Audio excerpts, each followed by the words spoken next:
Welcome to ESBN, Esports Broadcasting Network. This is Sam Cooper Bennett coming to you live from Michigan International Speedway. This is a dawning of a new era. We're starting off with a series that was known to Bofa and known to everybody else around the world. This is Top Fuel Racing. It's Season 8 and it's Round 1, and we are live here, as I already mentioned, at Michigan International Speedway. Again, my name is Sam Cooper Bennett, and joining me in the booth is none other than my brother from another mother, my partner in crime, Mr. Tony Trapasso. Tony, it's the starting of a new era, and I can't be more excited. I'm pretty sure you are as well. I am on pins and needles, Sam. You know, we started this thing 18 months ago under a different name, and it seems only fitting that here we are 18 months later, rebranding and refiring this piece off.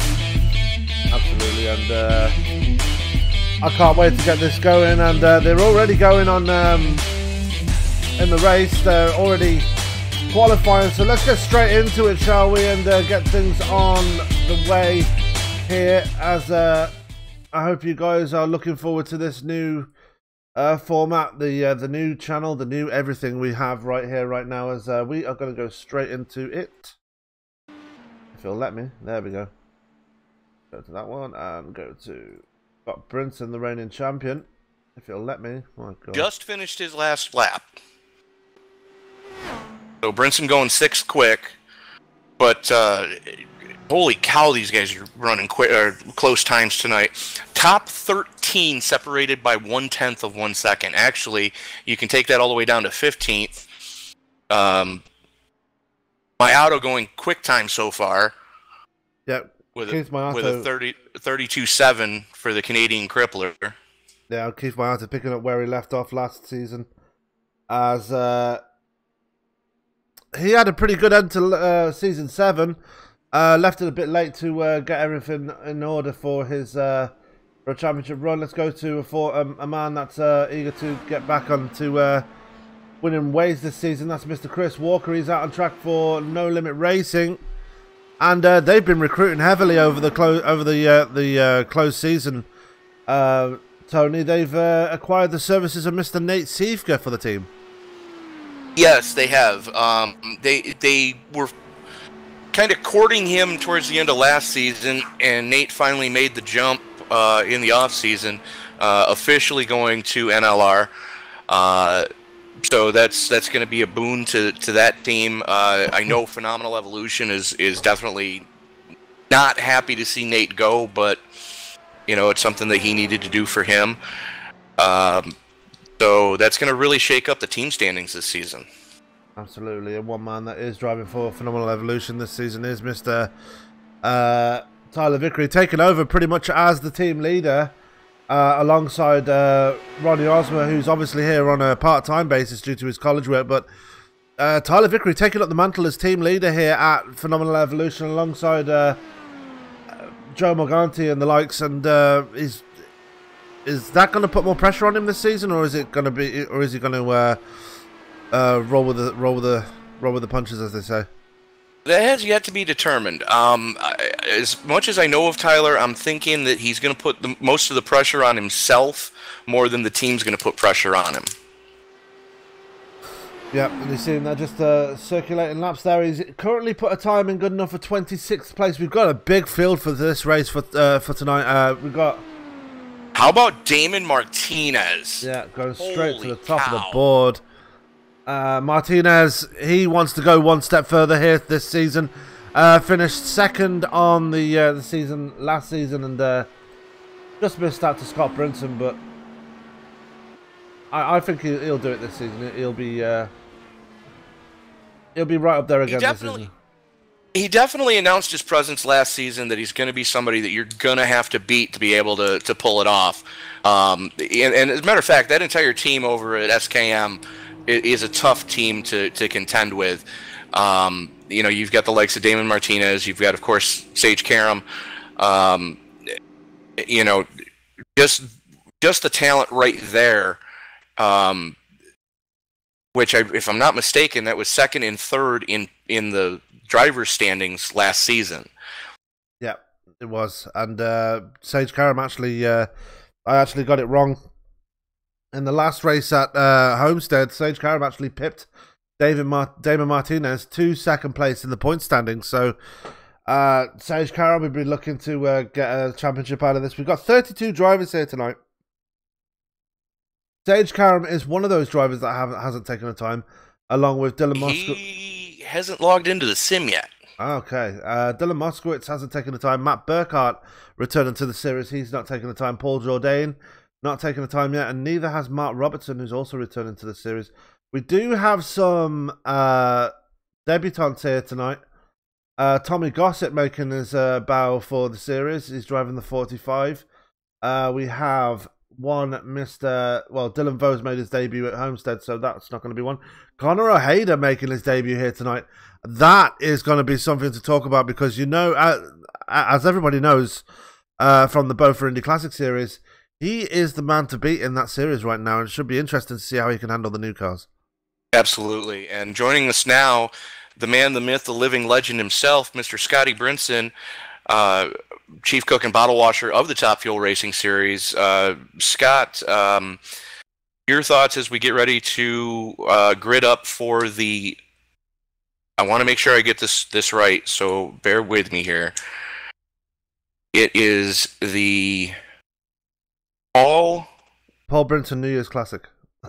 Thank you. I had a brain fart there for a second, but Paul Brinson New Year Classic as we kick off Season 8. Your thoughts, Scott? I'm ready to go, man. I think it's pretty cool that we got 30-plus hot rods tonight, and all these guys took the time out of their Wednesday night to come support Top Fuel Racing. One guy's not here tonight, unfortunately, Mr. Karam. He did sign up for the race, but he didn't make it in here, so I'm not sure why he wasn't able to make it. But look forward to seeing him back at the track next week. And glad to see all these other guys back this week. Love the support that these guys show for this league and keep it going. And without them, there is no Top Fuel Racing. So my dad would be proud that we drew such a big-ass crowd tonight. And told these guys it's going to take a little bit of patience tonight. It's going to be the key to having a good race and this not becoming a cluster. So let's just hope that that carries over and we have a good race. And you get the honor and distinction of being the first league to be shown on the eSports Broadcasting Network as well. So, yes, sir. The $55 race purse: $20 to the winner, $12 to second, $8 to third, $5 to fourth and fifth, and then $5 to the biggest mover of the race. So, but anyway, guys, I'm gonna pop down to my team channel and do a little pre-race here real quick, and then get back out there. So, I just wanted to thank you guys and thank Bofa/ESBN for being on board with Top Fuel for almost a year now, and just really having our backs and everything you guys do for us. Tony and Sam, love you guys, and thank you for everything. Okay, thank you, Scott. As with that, we are going to go straight to our grid for tonight's race, and starting up on the pole is a man that is out for redemption here this season, Damon Martinez. He'll be joined on the front row by Keith Maiato. Row 2 will be Ernie Ludwig and Kieran Brigelli. Row 3 will be Captain Will Kirk and Chris Simard. Row 4 will be Tommy Gossett and Scott Brinson. And row 5 will be Paul Cromroy and Jeff Hollingsworth. Row 6 will be Chris Walker and Ronnie Osmer. Row 7 will be Robert Dudley and Nate Sievka. Row 8 will be Tyler Vickery and Bob Lacavara. Row 9 will be Dylan Vose and Johnny Antonucci. And row 10 will be Joe Morganti and Connor O'Hader. Tony, you can call out the rest. You coward. Yeah. Rick Hunderfeen and Tim Weinkoff are going to roll off in row 11. Row 12 is going to go to Matt Grandy and Cody Dempster. Bob Riley and Kevin O'Brien, I'm going to screw that up tonight. I know I am. Are rolling off in row 13. Row 14 is going to see Mark Walker and Dylan Moskowitz. Mark Robertson and Paul Jourdain are going to make up row 15, and starting shotgun on the field, let me double check that. Yes, starting shotgun on the field is going to be Matt Burkhart. Yeah, just as you say that, the guys start rolling away. And it is about to get really interesting now. The first race for ESPN, the eSports Broadcasting Network. It's kind of fitting that it's the Top Fuel Racing Series, one of our most well-supported series on this channel when it was both for broadcasting, and we're happy to bring them along with us for the new journey. And it's going to be very, very cool to see these guys turn their laps in anger on this this new venture. Absolutely. You know, I wasn't sure what to think when we first were brought on board for the Top Fuel series, but I got to admit the Indy cars are definitely growing on me. I mean, we did have a bad experience with another league that we shouldn't be. And that's exactly why. Yeah. But the field working its way through the 3-4 complex right now. As, now it's allegedly. Now they are. They're in there. Damon Martinez going to have the button as soon as the pace car gets ready to pull on off. And it's going to be interesting because I'm not sure exactly how this start is going to go. I've not had a lot of experience on the repave of Michigan, or the rescan, if you will. As field working its way out of turn number 4, the only thing it's left to say is, Grandpa, Papa Viagra, it's time to get it on ESBN. And away we go. We're almost immediately under green, and Kieran Brighelli gets the jump on the second place guy. I believe that was Keith Maiato. Keith Maiato is running new paint this season. That's why I got confused. But yeah, Kieran Brighelli getting a huge jump on Keith Maiato, and that makes it an SKM 1-2. Keith Maiato dropping to third, and he's just got his teammate right behind him, as Brighelli putting a move on his teammate right now. And Karam is out on Karam is in the race. He's pit starting here, Tony. Yeah, he was a late arrival to the party, but Sage is on track. And oh, look at Will Kirk. You lost your graphics? No, I just don't have maximum cars set. Okay. You can do that. Only half of them are showing up for me. But yeah, Sage Karam was a little late arriving to the party. Is Will Kirk working the inside right on the rear wing of Kieran Brighelli right now? Yeah, Will Kirk is on fire right now. He's passing people like they're standing still right now. Tommy Gossett, the debutant here tonight, already up into the top 5. He's got Chris Samar to his outside. And Scott Brinson, look at that paint he's running tonight. The old Notre Dame paint scheme, made by yours truly, especially for his return as the reigning champion here tonight, as he's got his teammate also running a new paint scheme here tonight, Mr. Paul Crumroy. Also, Paul Crumroy running a new number this season, Tony. I see that. He's running the 88 instead of the 8. That's still going to mess me up. Yeah. And Jeff Hollingsworth running a new paint as well. A lot of people running new paints. Here come DeMar's in a new paint scheme too. He's running the nuclear banana.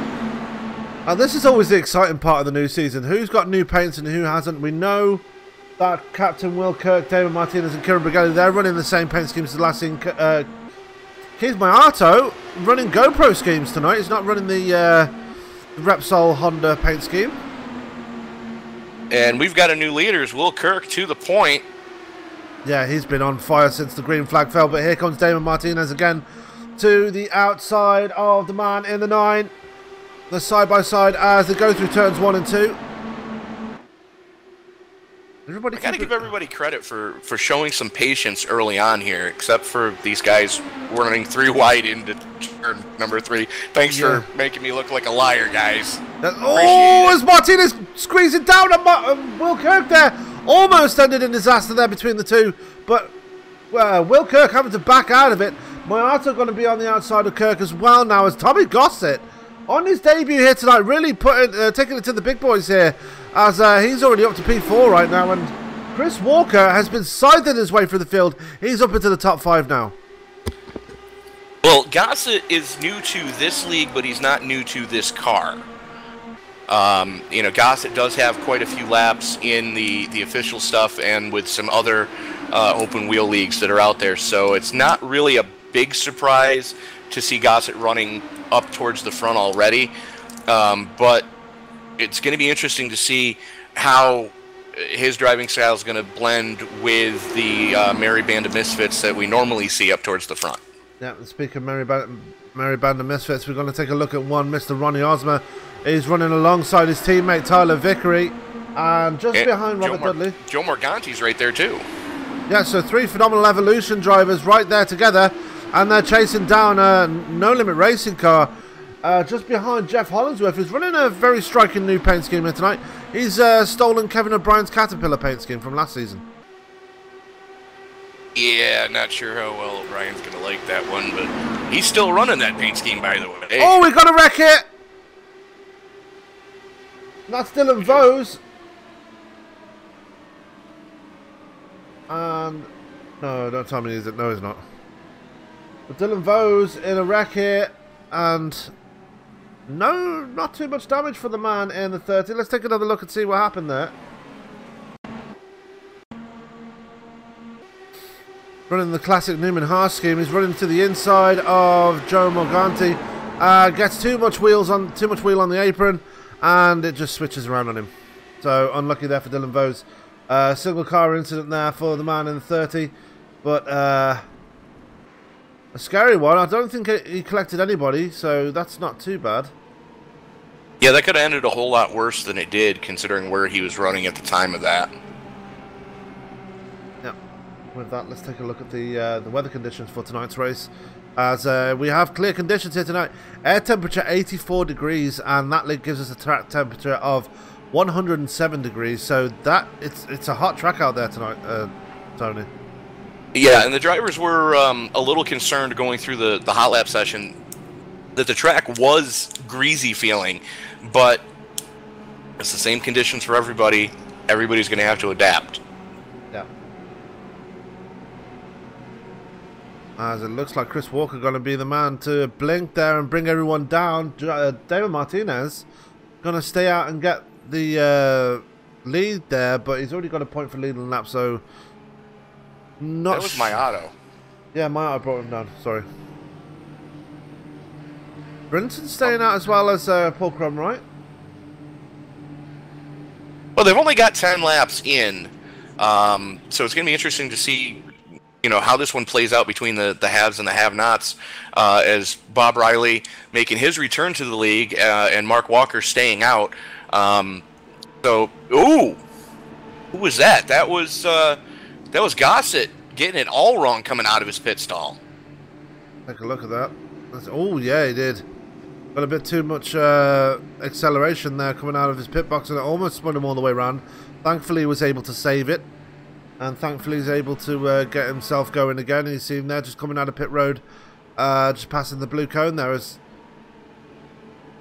a lot of movers and shakers in this early part of the race. I mean, the ability to pass here is very easy.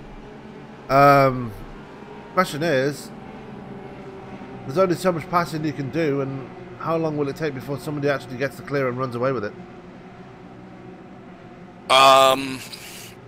With as much draft as is in this car, I'm thinking it's not gonna really get out of hand. We've seen already that 3 wide is possible, and you can make some moves on the outside. Nearly ended in disaster, my ad. It did nearly end in disaster, but that's only because 0 Fs were given when they did go 3 wide. Yeah, and there was a bit of pinching going on there as well. Yeah. The top 5 right now on 10 or 11 lap old tyres compared to the 1 lap old tyres of the guys behind him. But with this being such a fast track, and we know, as we call this the fastest track on the schedule, you're not wrong. Will tyres be a factor here? Because it is a fast track and it won't have too much of an effect on tyres. Again, I'm not 100% certain, because this is our first visit to the repave here at Michigan, and nobody's given me tire wear information during the hot lap session, mostly because most of the drivers were fighting the loose condition, or as they were calling it, the skating condition of the car. Which the hot track conditions were catching some guys out during the hot lap session. Yeah, and we'll check in with the track condition later on, because that track temperature will change as the race progresses. I mean, what was it before? 101 degrees Fahrenheit? I believe that's what you said. Yeah, it's gone up to 106 now, so it's gonna get greasier and greasier if it gets even hotter. So you are with us for the Paul Brinson New Year's Classic. You're just watching there, Mr. Bob Riley again, like we mentioned, making his return to the series, and he's another one that's running exactly the same paint scheme as another person, as we've already seen. Dylan Vose is running the Halverline scheme as well, and Vose has not left pit road yet. Vose has not left pit road, and Sage Karam is also on pit road, so looks like Karam just looking to get show-up points tonight. Yep, as here comes Jeff Hollingsworth into pit road. Not sure what's going on there, the man in the Caterpillar machine. Johnny Antonucci there, he's running a brand new paint scheme as well tonight. Tim Weinkoff making his debut here tonight. Rick Hunderfeen, we've seen him in other leagues that we're not allowed to mention. Yeah. Bob Lacavara, he's running a new paint scheme as well. Is that blue and green? No. It's gold. Yeah. Paul Jourdain there. It's weird to not see him in a pink car. I was thinking the same thing too. Let's see Bob Lacavara there. Yeah, he's driving a Convergent Composites car, which is very similar to Joe Morganti's car. You see Morganti there. Where is but it? to see Bob Lacavara in a non-black car is messing with my head still. Yeah. And one man we've not really mentioned here tonight, as we're about to go back green again. We'll talk about it in a minute as they're coming through turns 3 and 4. Damon Martinez has got to bring him to the button. There goes the pace car as Martinez holds him down slightly. He did this at the start of the race. As away we go, we're back under green again. Martinez did hold him down for a while. Scott Brinson going to go with him and drop straight to the bottom line. As Regali immediately jumps to the outside of Chris Simard. That's something that league management may want to look at, because that could cause problems at some of the tighter tracks. Yeah, but didn't we already speak about no F's given? Hashtag not wrong. On the driver's side, not the league management side. Yeah, no, I got you. Hashtag not wrong. Anyway, back at the front, David Martinez under a huge bit of pressure there from Scott Brinson. Brinson keeping it wound up on the high side. He's got Paul Cromroy and Bob Riley with him. Bob Riley does run for Rated R Racing as well, so he's my stand-in for tonight. And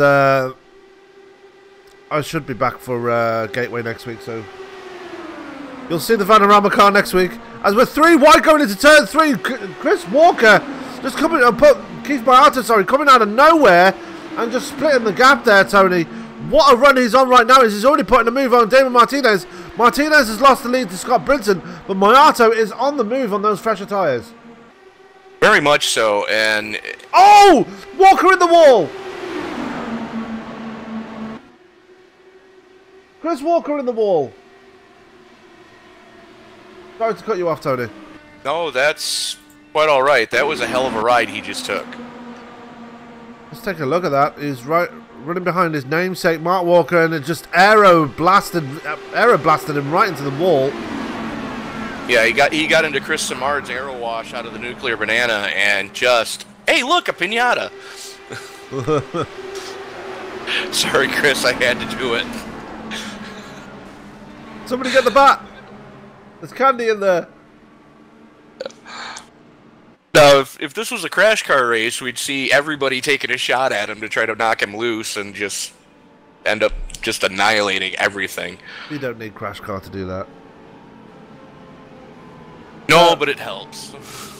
Now, we've seen our first ever, thank God this is a simulator moment on eSports Broadcasting Network. And with that, while they're under the second caution on lap 16, we're going to head away for a quick commercial break. We'll be right back with some more racing action. Do not go anywhere. You do not want to miss it. And he hits him again now. Rayon Fowler into the outside wall. He's going to pass nearly 3 cars down that front straightaway. and he's going to get them all done with. What amazing. Race lead to the inside goes Logan Cloudman is going to touch in. Pit press. saved it. What a save. Looks to the outside as Cronkite goes off. De Jong into second place. I'm going for the switchback. Oh, pinpoint driving. It's howling down to the inside. Nice trying, there's contact though. Slide left of the racetrack. Chris Benner drives it back down underneath, and he takes that second spot right back. Joker goes to Garrett Lowe. Garrett Lowe should take victory with all that contact. He's going to try and make the move around the outside the parabolica. That's not going to work, but he's going to try and get the cut back here. Get the run out the parabolica. That's beautifully done there. Michael Schumacher, there's a little bit of door banging as well.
The most realistic online racing sim ever made.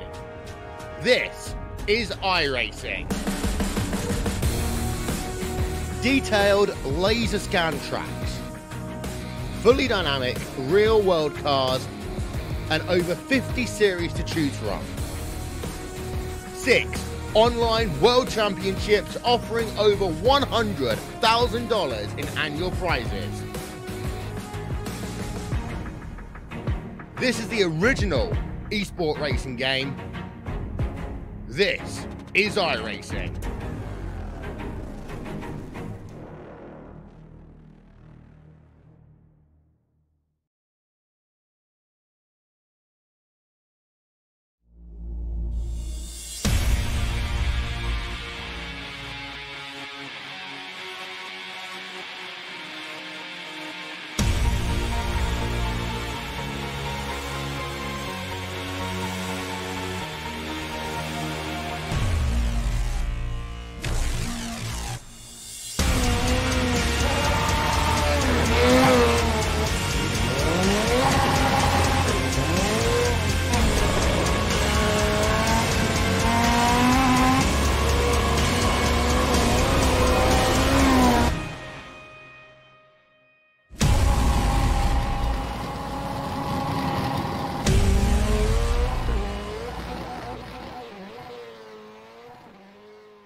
And you rejoin us live here at Michigan as we're about to get them going green again.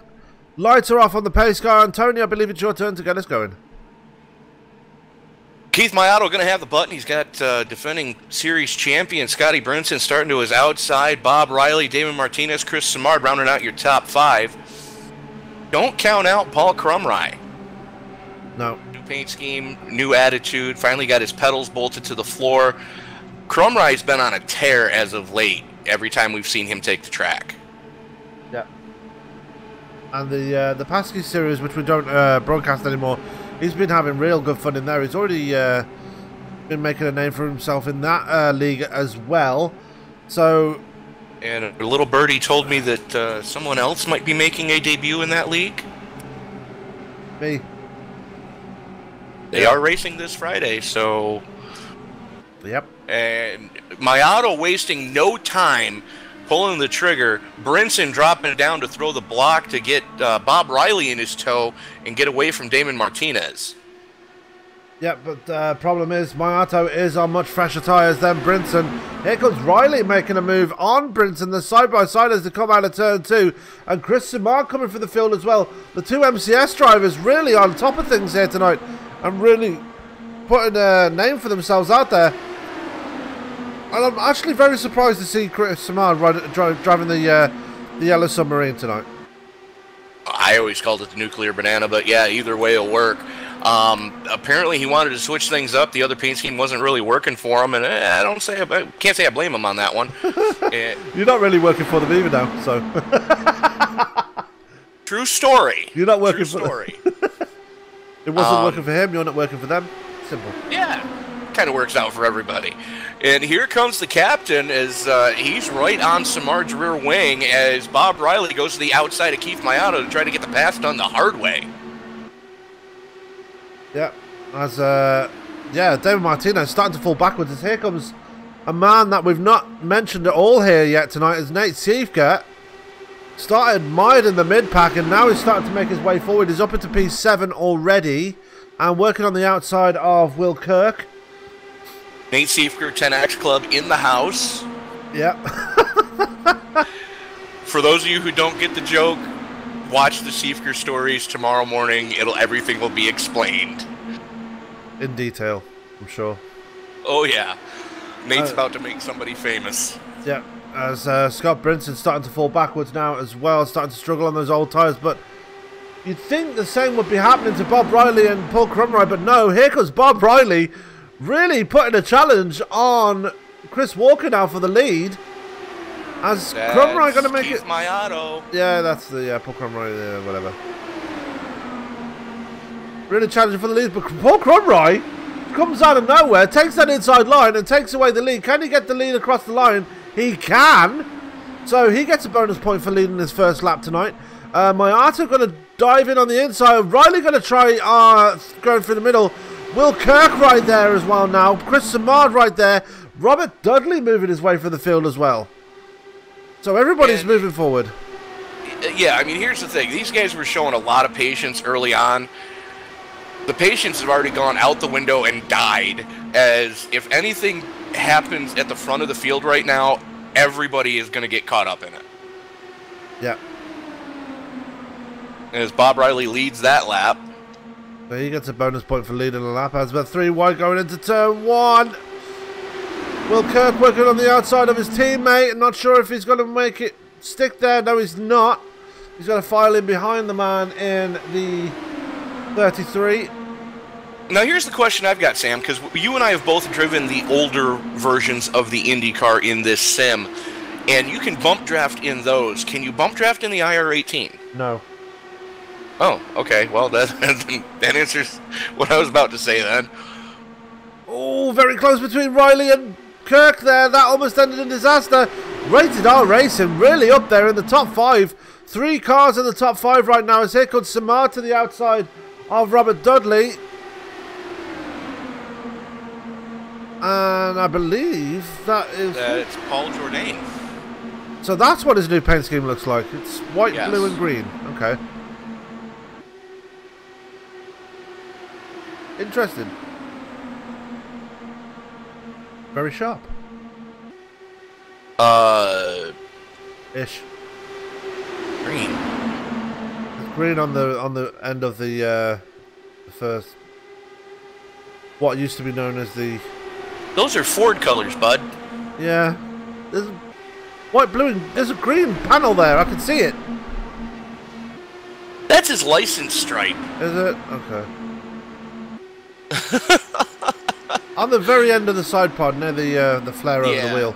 Yeah. No, I got you. That's the license stripe, oh, well. which he didn't take off of there, it looks like. Meanwhile, the two teammates slugging it out for the lead up in the front. Bob Riley and the captain, Will Kirk, going hammer and tongs as Keith Maiato mired in traffic right now with no hole. Yeah, he's got support there. Chris Samard is trying to catch up to him, but he's got no gap either, as he's got Jourdain to his outside and Paul Crumrow right there and Will Kirk right in front of him. No support. Tommy Gossett's starting to make his way back through the field as well. He's right behind Jourdain. How about Cody Dempster into the top 10? Yeah, Tommy Gossett and Cody Dempster are teammates, I believe. As we've had a new team enter the... I believe you're right. Yeah. So that eliminates Cody from being able to broadcast. Yeah, Dempster, Weinkoff, and Gossett in Team Sims 2 Serious. So that kind of eliminates one of our broadcast partners is being out on track right now. So looks like I'm going to be alone in the booth again. He apologized for it though. Yeah, don't apologize. I apologize for. I apologize to have you in the booth tonight, but real life kind of got in the way, and I don't have a second screen yet. So yeah, so I'm trying to sort my ATVO out for a second. Anyway, we're still looking at Cody Dempster. He's got Tim Weinkoff to his outside, his own teammates right there. They're right behind Jeff Hollingsworth.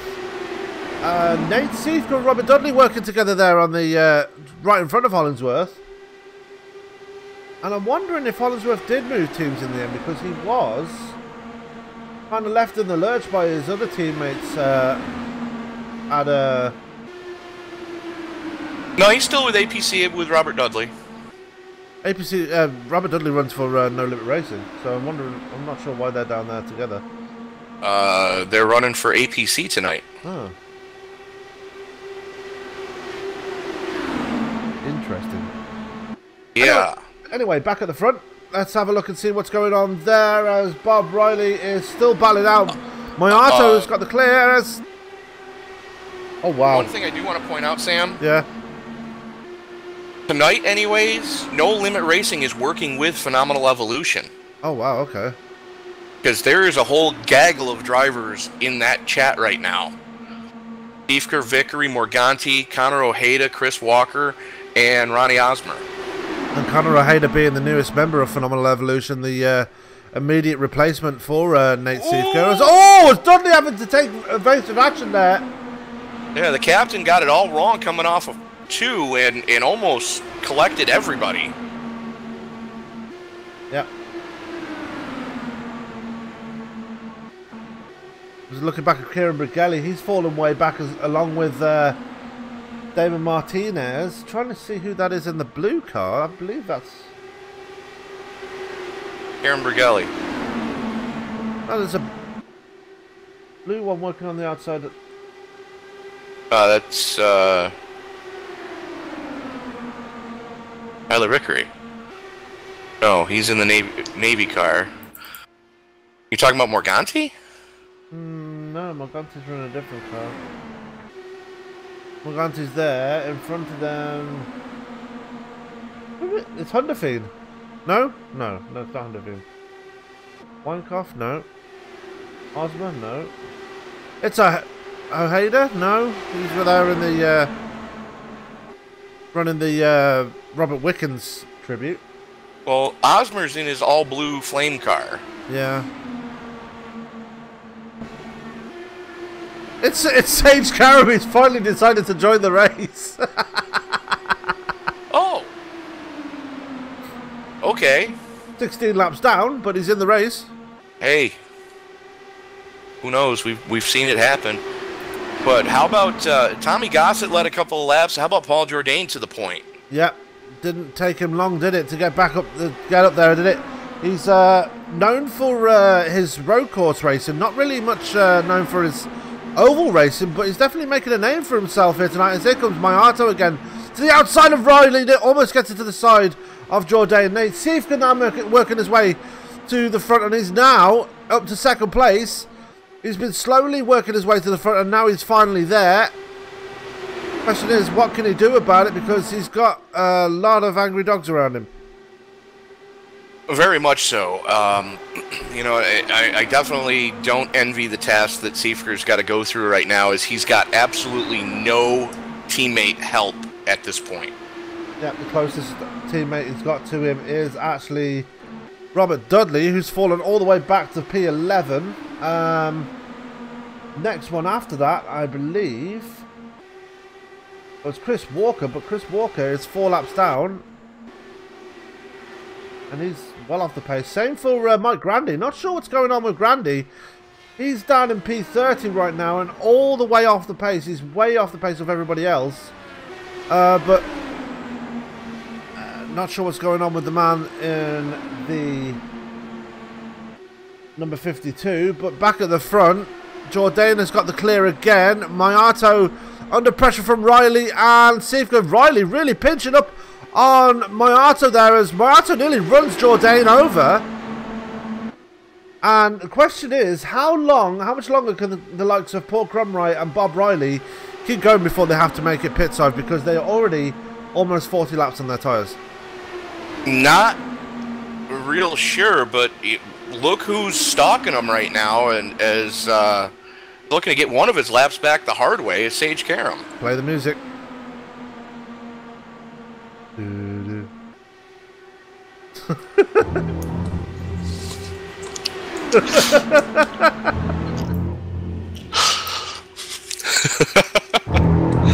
Oh, we play that while he's right behind Keith Mayato as well, who's actually got the nickname Jaws.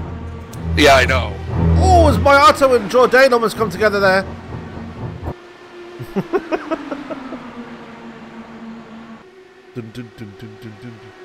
Going to check in with Scott Brinson, who's fallen all the way back to P10 just behind his teammate Paul Crumright. Cody Dempster's got the lap car as a pick. Oh, that almost ended poorly. Yeah. And that's Mike Grandy. Oh, there it is. Chris Samard in trouble. They've crashed on the infield, but it's still enough to bring out a caution here.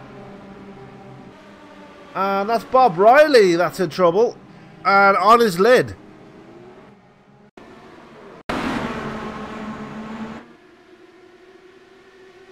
As the yellow does come out finally. Yeah. Looks like Bob Riley came down the track slightly and collected Chris Samard in the process. Let's take another look at that. Coming out of 2. Yeah. Came down the track and Chris Samard was just in his blind spot. Did not see him there, and that ended a disaster. Thankfully, Chris Samard did not get any serious damage from that. Yeah, take a look at the ride Riley just took. Yeah, he hit the wall and went flying. And the judges' scores are in, I believe, Tony.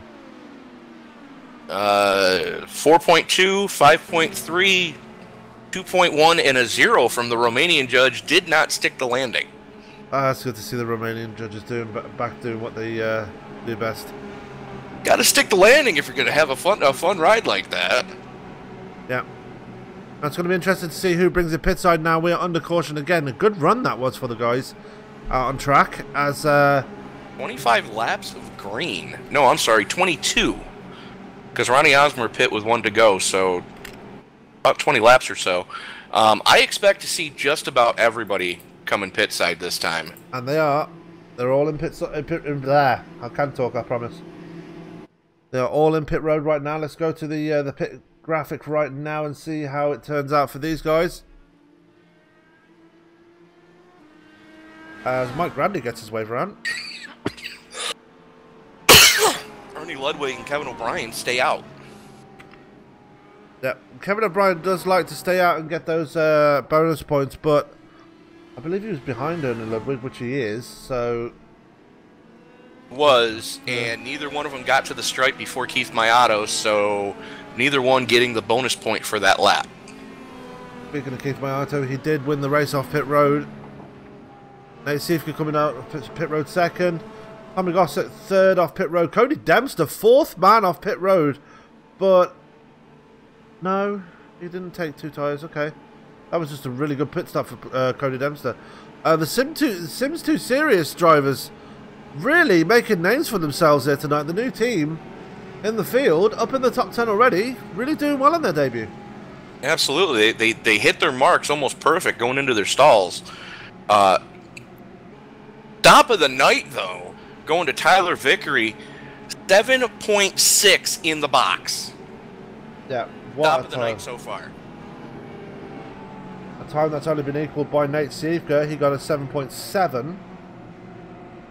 So. And the next closest one is Dylan Vos with a 7.8. And then Johnny Antonucci with a 7.9. So.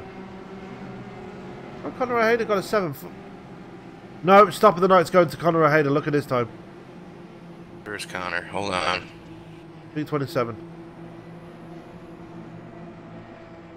7.6. There's a 7.5 on mine. Got what? 7.5. But O'Hader's bringing the pit side again, so yeah, we'll give it to Tyler. Why not? Well, you take a look at cone to cone. Tyler's got him by a full second. Yeah. So in order for Sage Karam to get back on the lead lap, he is going to hope for 16 cautions here. And...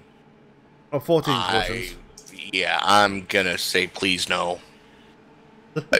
Love you, Sage. You're a good kid, but yeah, please no. You can't sing Dirty Christmas carols anymore. It's Christmas is gone. I can. It just won't make any sense. Like when I did it, it would be like when I did it in October before we had Halloween. Yeah, let's not do that. Anyway, I hope everybody out there did have a good Christmas and good New Year period. I mean... Christmas Hanukkah Kwanzaa. Yeah. As we are just in our second day of 2019, so it's good to know. Yeah, absolutely.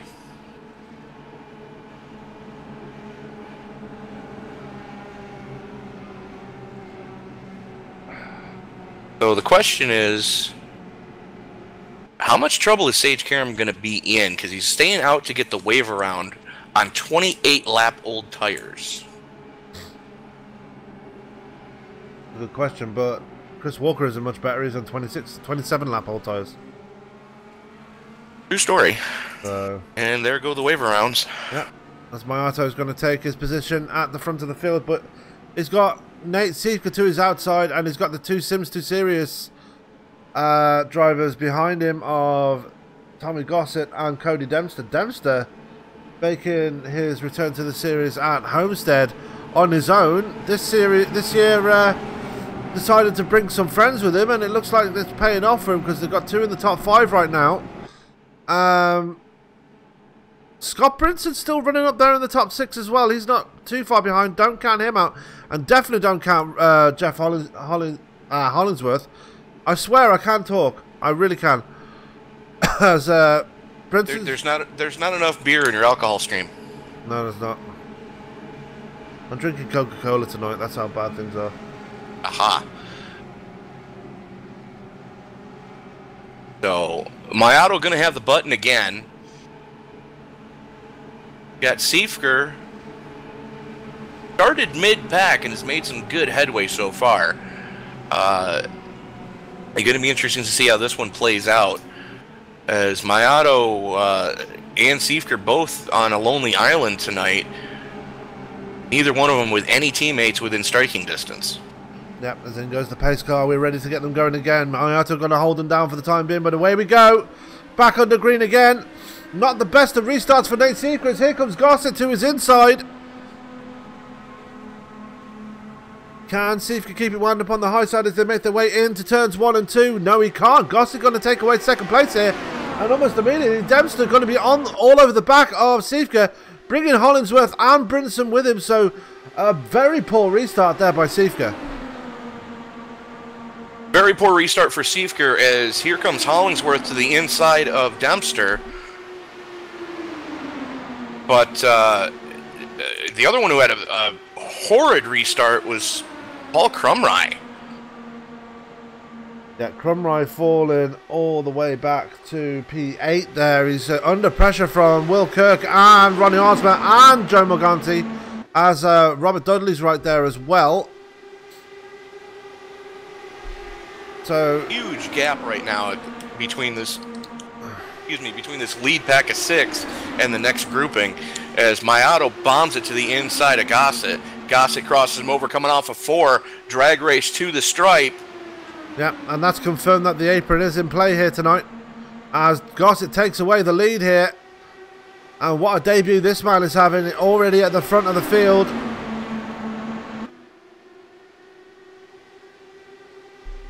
It's always good to see a new man coming in, new name coming into the league and making names for themselves. I like that. That's what I like about this league. They're always willing to give people a chance. Give people a chance, and some of the best open wheel drivers you're going to find anywhere in the iRacing sim are right here in Top Fuel. Yeah. As the best of them is stalking them. Current reigning and defending champion, Mr. Scott Brinson, up there in P5 right now. Has got his teammate for company right behind him. That's Will Kirk. Got Jeff Hollingsworth right there as well.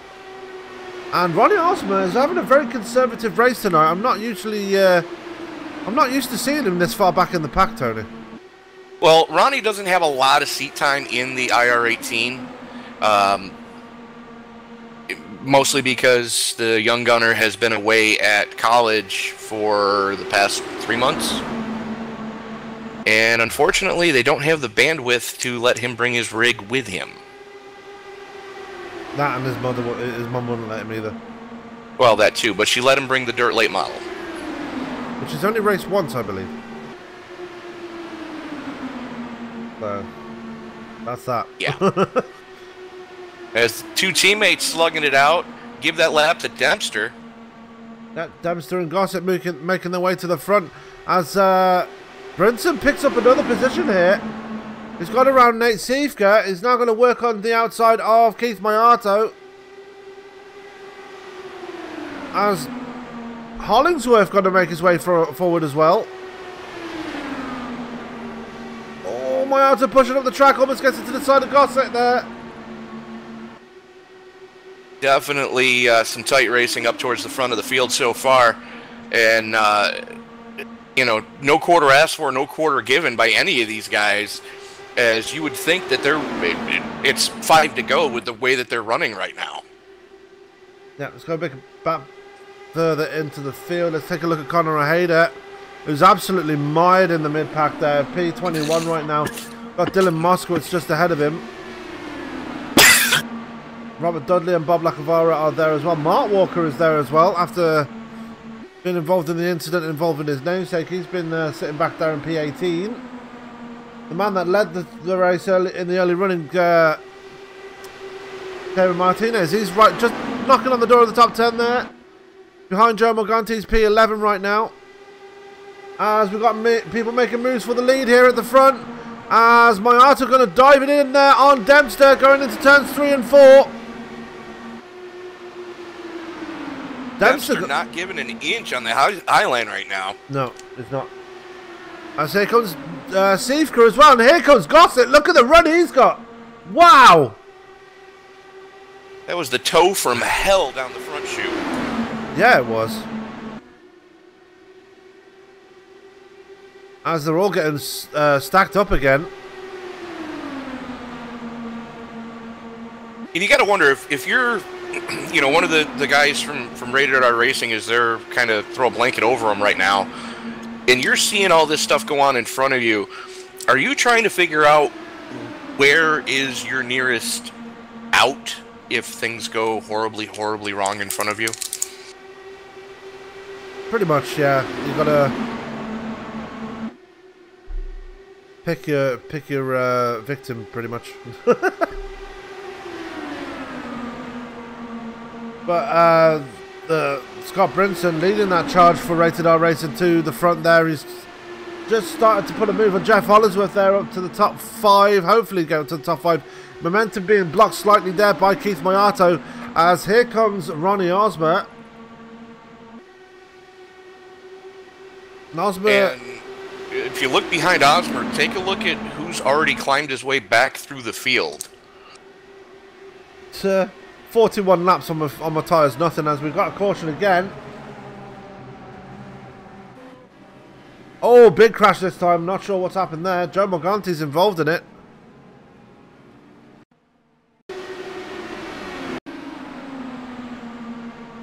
And I believe... somebody just went out of the park. I think that was Dylan Vos. Oh, no. Okay, so more... If you back that up to... Oh, that was Dylan Moskowitz. Got a hip check from, it looked like, possibly Kieran Bergelli? I think so. Let's Yeah, take Bergelli threw the hip check onto Morganti. Morganti got loose and snapped, see you bye. Take a look at a I do have a vomit cam of on Moskowitz's car, and there it is. Whoa! Yeah, that vomit cam's got to be taken off.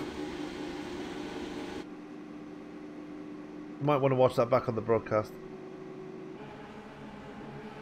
So, I shall do so later. But I don't want my dinner to make a rear appearance. Thank you. Yeah, that's kind of why I'm not doing so. Is everybody going to bring it down pit side now? Apart from Sage Karam, obviously wants to get that wave around again. How much longer can he keep doing this? He's got 42 laps on his tyres. And he's still staying out there to get those wave arounds.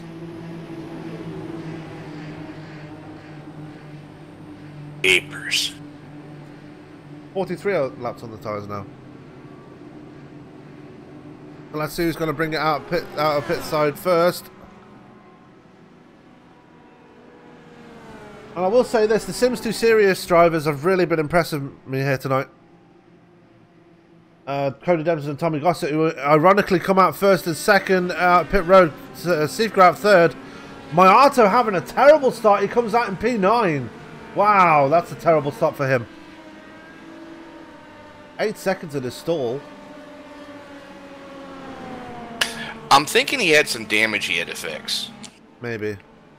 How about Osmer with 9 seconds in his stall? Still managed to get out ahead of Mayato though. Not sure how. As Vickery stayed out, as did Kevin O'Brien. O'Brien just can't get those bonus points tonight, can he? No, but Will Kirk may possibly have only taken fuel. No, 8.5 in his stall. Will Kirk in 11th? Yeah. 8.5 in his stall. Okay, I'm showing him at 3.9, so... Thanks, ATVO. Yeah, you dick. Stop of the night, though, goes to running... I got Tim Weinkoff at only 0.4 of a second in his stall. Stop of the night so far. Actually, no, that doesn't beat Vickery's time. It's okay. 7.7 for Damon Martinez. Yeah.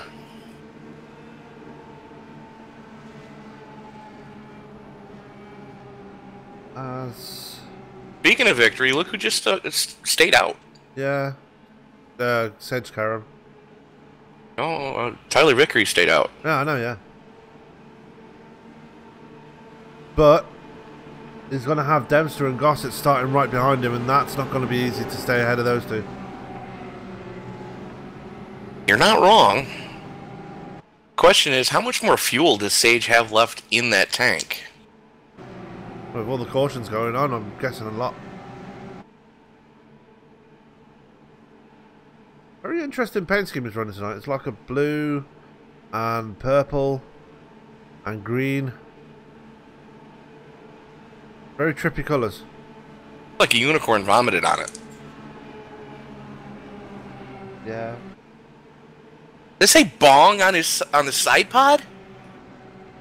I believe it does, yeah. Yes, it does.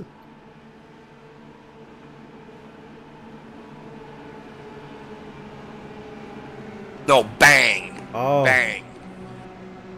Wow. Okay. Anyways.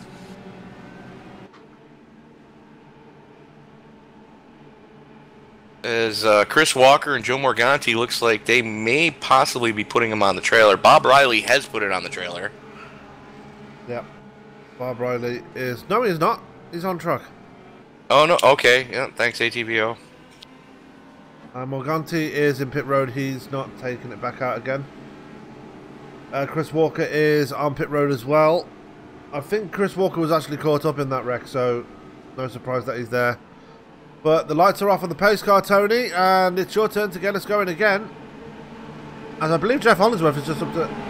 Yeah, Jeff Hollingsworth is in 4th place. Well, how did that happen?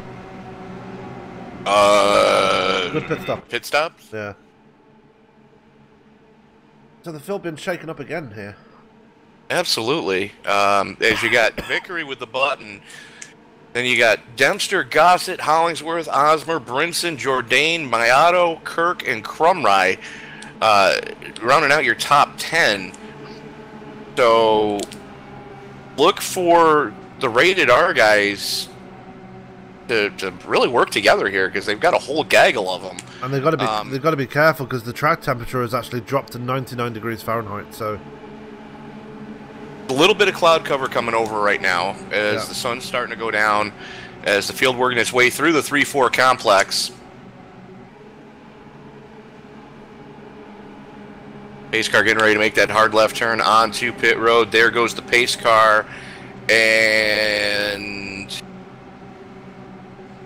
Vickery holding them down a little bit. And he got Dempster to Texas it.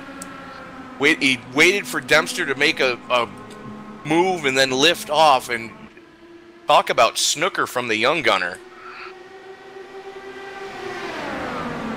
And all that's going to do is give Tommy Gossett a good tow down the back chute, and here comes Hollingsworth.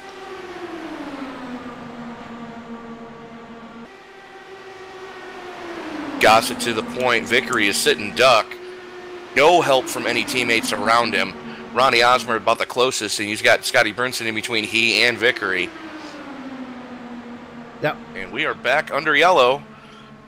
Not sure what's happened there, as Rick Hunderfeen in trouble. Take a look at what happened to Hunderfeen. Oh, got into it with Bob Riley. Oh, was that Bob Riley? Yes, it was. And he fell off the edge of the world. Not sure how much of that was.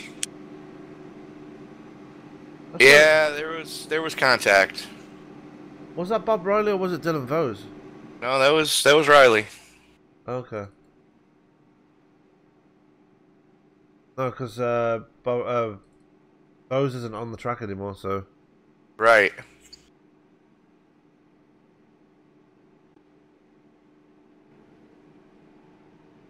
As Matt Burkhart is wrecked as well. What happened to him? He caught a piece of that one. Oh, did he? I believe so.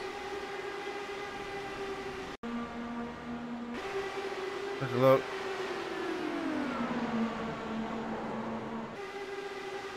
He got a lot of netcode in that. And it was enough to damage his car almost permanently. So, unfortunate there for Matt Burkhart, having on his return to the series as well. Yeah, unfortunately. It kind of is what it is at this point. Yeah, so I'm just looking at the live chat here. Nobody's really speaking up here. Jake Brooks. What kind of cars is this? This is the IR18. Or in real life it's called the DALLARA IR12. If you're looking to find out what the car is. It's the replacement for the DW12. It came out in the 2018 season. Brought to iRacing also in the 2018 series, which came out just before the real life IndyCars stuck to the track. So they're almost a year old already, Tony. Yeah, with, I believe it's St. Pete coming up, was the debut of this car. Yeah, and this car came out before then. Well, the teams got the cars so they could do some testing to see what they needed to do. Oh yeah, and then iRacing were like, yeah, let's have a look. Pretty much. The only thing I can say is I'm glad they got rid of the thing behind the rear wheels. Oh, that's which, well, that's what everybody referred to him as. I didn't want to actually say that word. It's a technical term, ladies and gentlemen. It's a technical term. I just don't want to say that word. What, for fear of being sued? No, I just don't like that whole family. Okay. I said it. Yeah, get your hate mail coming.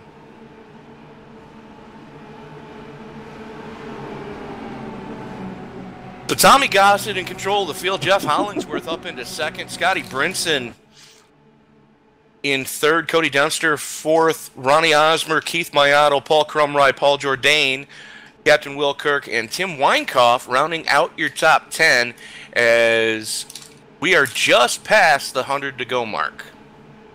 Yeah, Tim Weinkoff, the third man in the Sims 2 Series team, making his way forward as well. So we've got 3 Sims 2 Series drivers in the top 10 now on their debut, might I add.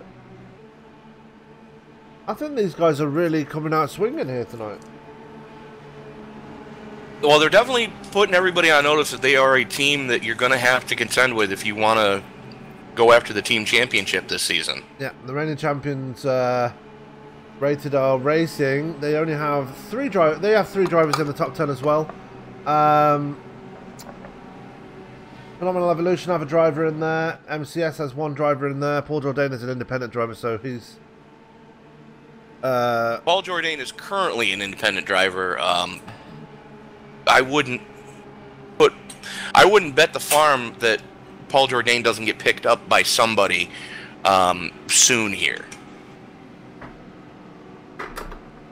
And as the lights go out on the pace car, Sam, I believe it's your turn. Yep, as Marcus Hagman is being tapped up by teams as well. Let's not forget. Oh, absolutely. Unfortunately, the sensational Swede not able to make it tonight. No. He made such a big impression at Homestead a couple of weeks ago that he does have teams looking at him, but I don't think Viking Motorsports will want to let him go so easily. But anyway, yeah. Tommy Gossett picking the outside line here, Tony.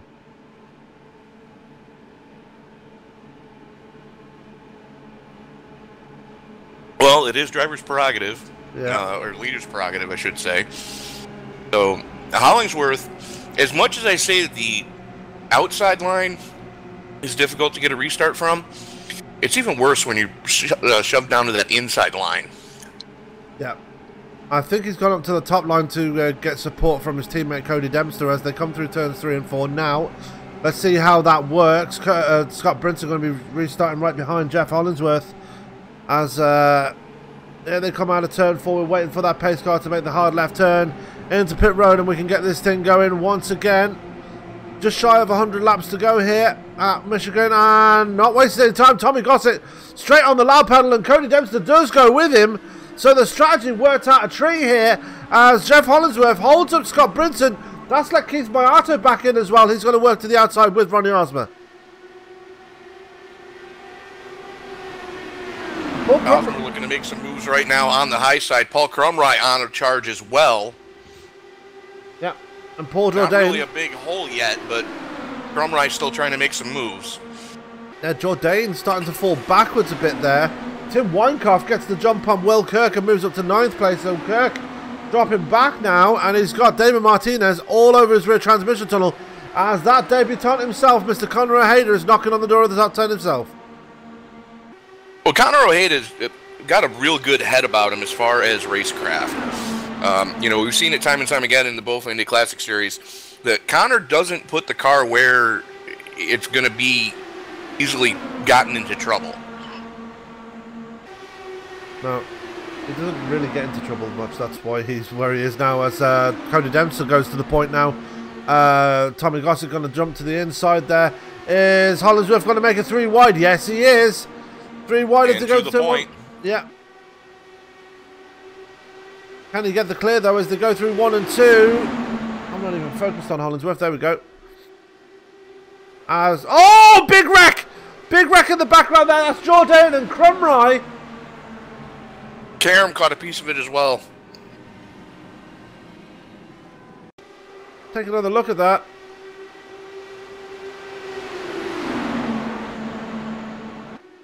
Jordan came up the track and got into the side of Crumroy. And Ozma got a piece of that as well. Karen got turned by Chris Walker, it looked like, trying to avoid the accident. Kevin O'Brien taking evasive action as well. But that was a scary moment for Crumroy. And for definitely not the. I was going to say definitely not the run that either one of them are hoping for. No.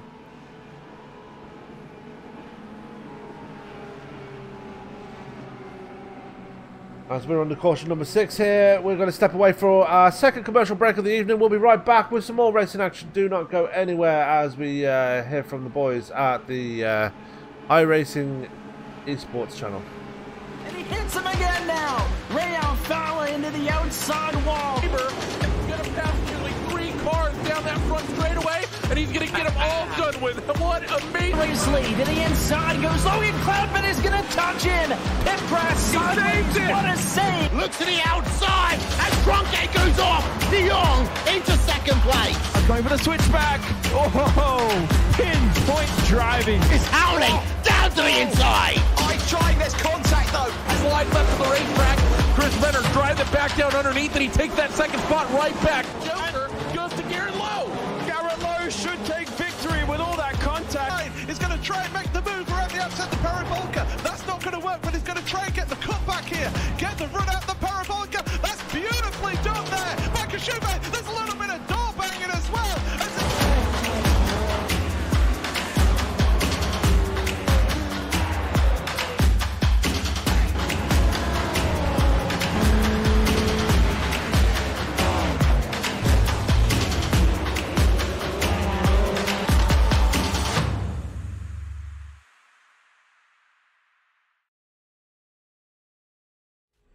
The most realistic online racing sim ever made. This is iRacing. Detailed laser scan tracks, fully dynamic real world cars, and over 50 series to choose from. 6 online world championships offering over $100,000 in annual prizes. This is the original eSport racing game. This is iRacing.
And we're back here live at Michigan. About to get them going again once again on lap 73 of 160 here tonight. As we have Scott Brinson, the reigning champion, bringing him back to the green here. He's got his teammate Kirk right on the inside of him. Jeff Hollingsworth and Damon Martinez starting on the second row. Cody Dempster and Tommy Gossett starting on row 3. Brinson opting for that outside line as well, just like Gossett did on the last restart as the pace car peels off. And Brinson not wasting any time. We're back under green here almost immediately. Will Kirk going with him. Jeff Hollingsworth in third. Damon Martinez in fourth. And already under pressure from Tommy Gossett. Keith Boyato's got the jump on Cody Dempster and has moved his way up to 6th. But Scott Brinson, great restart there by the man in the number 1 Notre Dame scheme.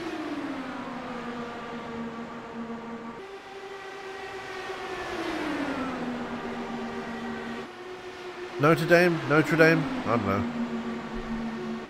As Jeff Hollingsworth going to look to the inside there. They're getting bunched up again, but here come the two Sims to Serious drivers as they're making their way to the front. As it looks like Tim Weinkoff going to join them as well. So all 3 drivers from Sims to Serious all the way up there towards the front. As we've got a blinker there, I believe that's Tommy Gossett. That's just disappeared. Connection issues for Gossett. I believe we've lost him. Oh no. As Cody Dempster got a challenge for the lead here as they go through 3 and 4. Out of turn 4. Is he going to get the nose out in front? No, give that lap to Scott Brinson. As Gossett is back, I think. Somewhere. No, we've lost him. We've definitely lost him. As I'm trying to get the damn it. As we're back with Scott Brinson there. Cody Dempster's moved his way to the front here. Jeff Hollingsworth has moved up to 2nd. Scott Brinson has fallen like a stone here. He's getting freight train on that high side.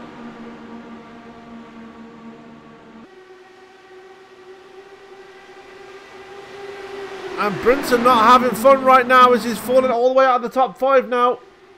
He's about to fall out of the top 5. Jeff Hollingsworth going to put a challenge on Cody Dempster as they go into turn 3. Gets the clear on him, and here comes Will Kirk as well. Will Kirk on a charge right now as he's trying to hold up the banner for Rated R Racing. Brinson looks like he's got a run coming back on the inside of Robert, or the outside, I should say, of Robert Dudley. Yeah, Tommy There's a 3 wide going into the... Sorry? We lost Tommy Gossett for a while, but he's managed to get his connection sorted again. He's back there in P9. Currently slugging it out with Sage Karam, still trying to get his laps back. He's got 13 laps down now, so he's got 1 back at least. Yeah, he got 1 back. Did have to pit under green, so I'm guessing he ran out of fuel at some point, or was almost bingo on fuel. Yep, the man that finished 2nd in Homestead.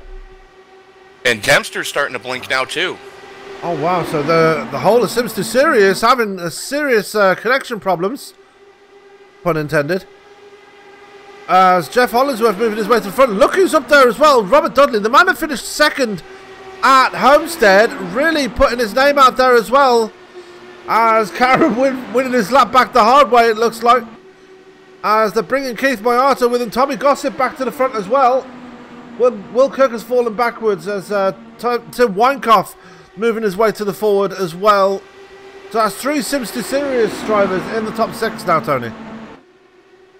Yeah, all 3 of them in the top 6. That team is definitely making a huge statement right now.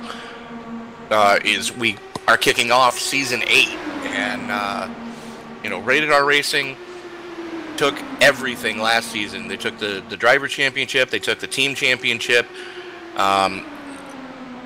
So don't count them out, because as you well know, Sam, because you are a driving member of that team sometimes, that they are very crafty as far as strategizing what needs to happen. Yeah, they do. They're very strategically talented, the rest of my teammates, and They'll soon figure out how to make their way to the front, but at the moment it's not working out for them. Scott Brinson falling back all the way back to P6 after restarting in the lead as Cody Dempster. We're back on the yellow again. That's Mark Walker and Nate Seifka's in trouble as well. What happened to Seifka?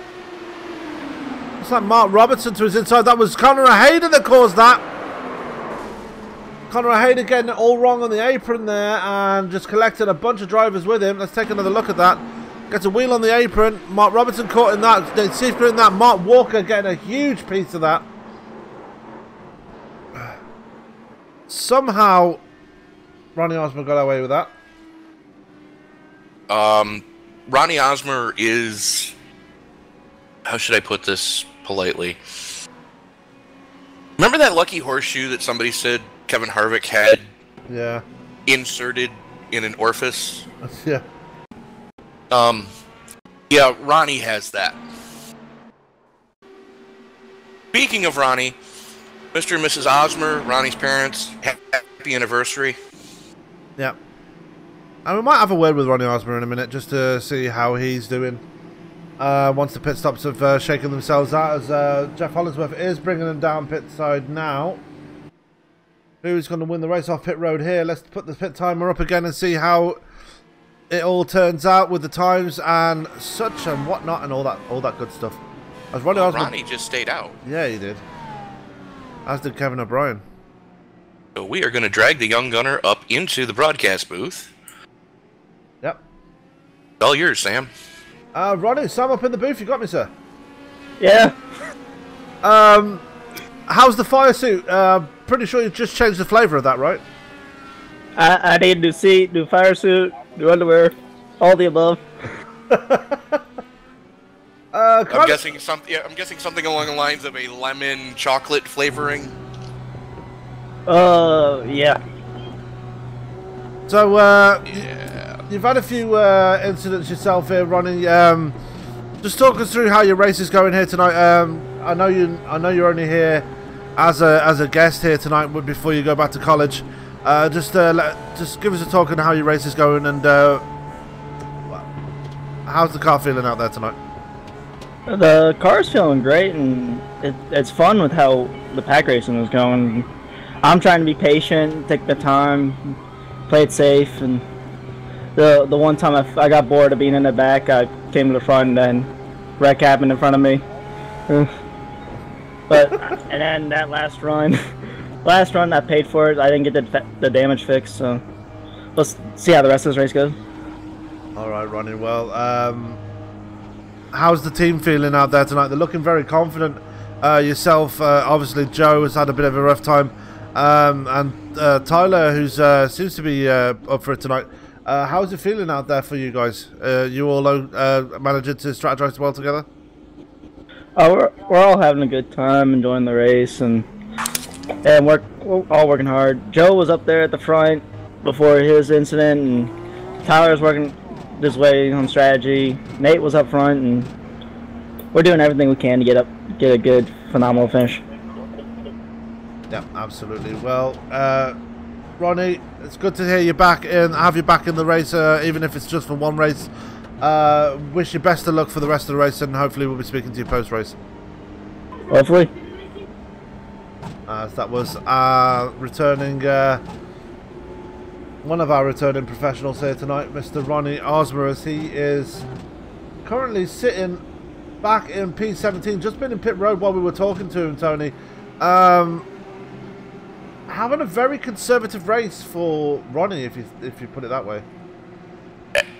Conservative race, but if you look at the right side pod on that car, you'll see the damage that he was making mention to. Not sure what he got into, if he brushed the wall or what, but there was some damage on that. Looks like he did burn the fast repair to get that taken care of.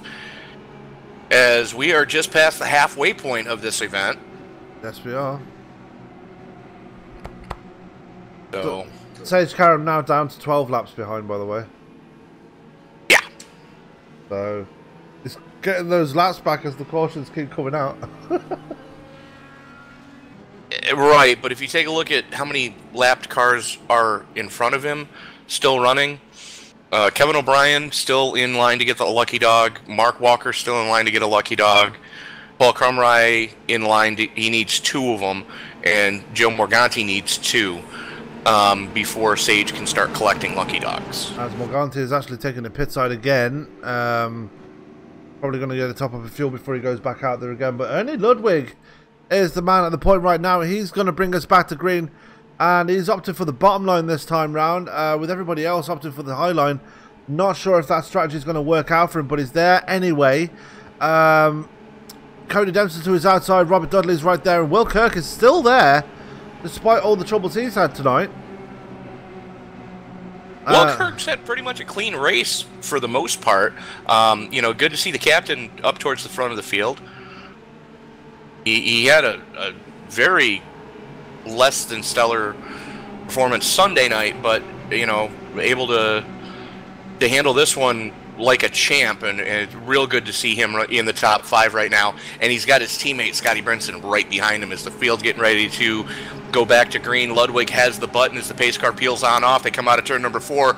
Ludwig holds him down a little bit and rolls back into it. Here we go. We are back underway as Dempster immediately under pressure from Robert Dudley. Dudley getting a great restart on that inside line.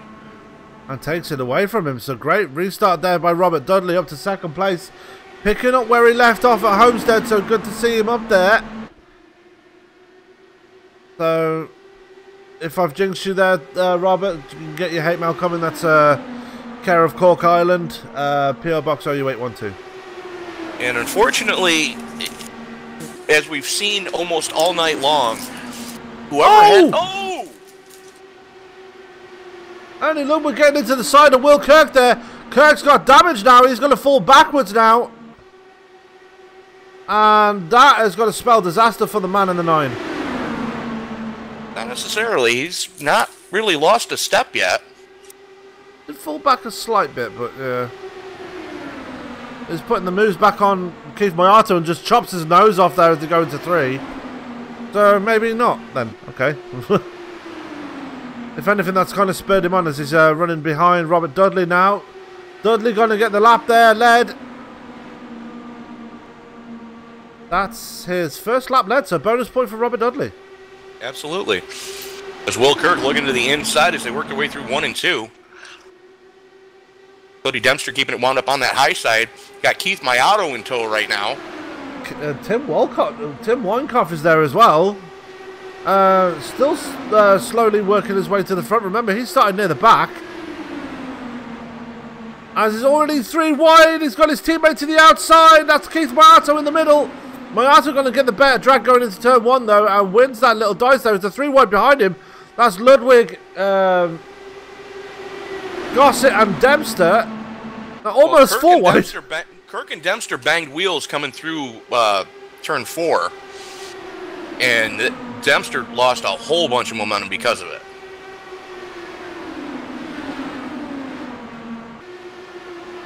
Absolutely.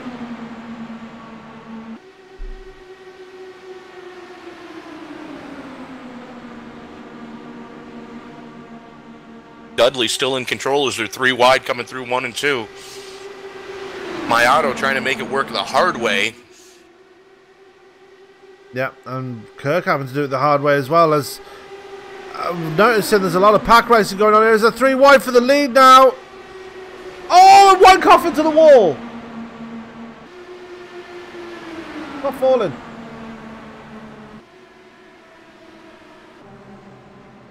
So disaster there for Weinkoff. He's been having such a good run, and wow, that was a rail slide if I've ever seen one. Yeah. And for that maneuver, we're just waiting for the judges' scores to come in. 9.6, 9.6, 9.5, 8.4 from the Romanian judge. Reasonable. Very reasonable from the Romanian judge. I mean, to have a 90-degree wall slide, that's pretty impressive anyway. And stick the landing. Yeah. Very impressive.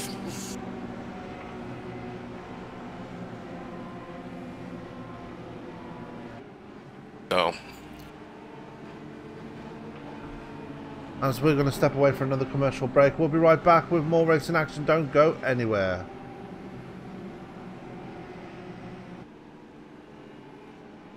And he hits him again now. Ray Alfala into the outside wall. He's going to pass nearly 3 cars down that front straightaway, and he's going to get them all done with. What amazing. Race lead to the inside goes Logan Cloudman is going to touch in.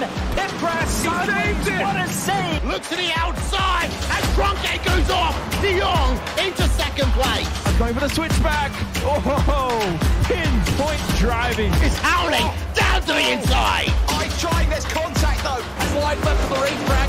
Chris Venner drives it back down underneath, and he takes that second spot right back. Joker goes to Garrett Lowe.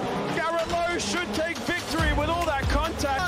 He's going to try and make the move around the outside the parabolica. That's not going to work, but he's going to try and get the cut back here. Get the run out the parabolica. That's beautifully done there. Michael Schubert, there's a little bit of door banging as well.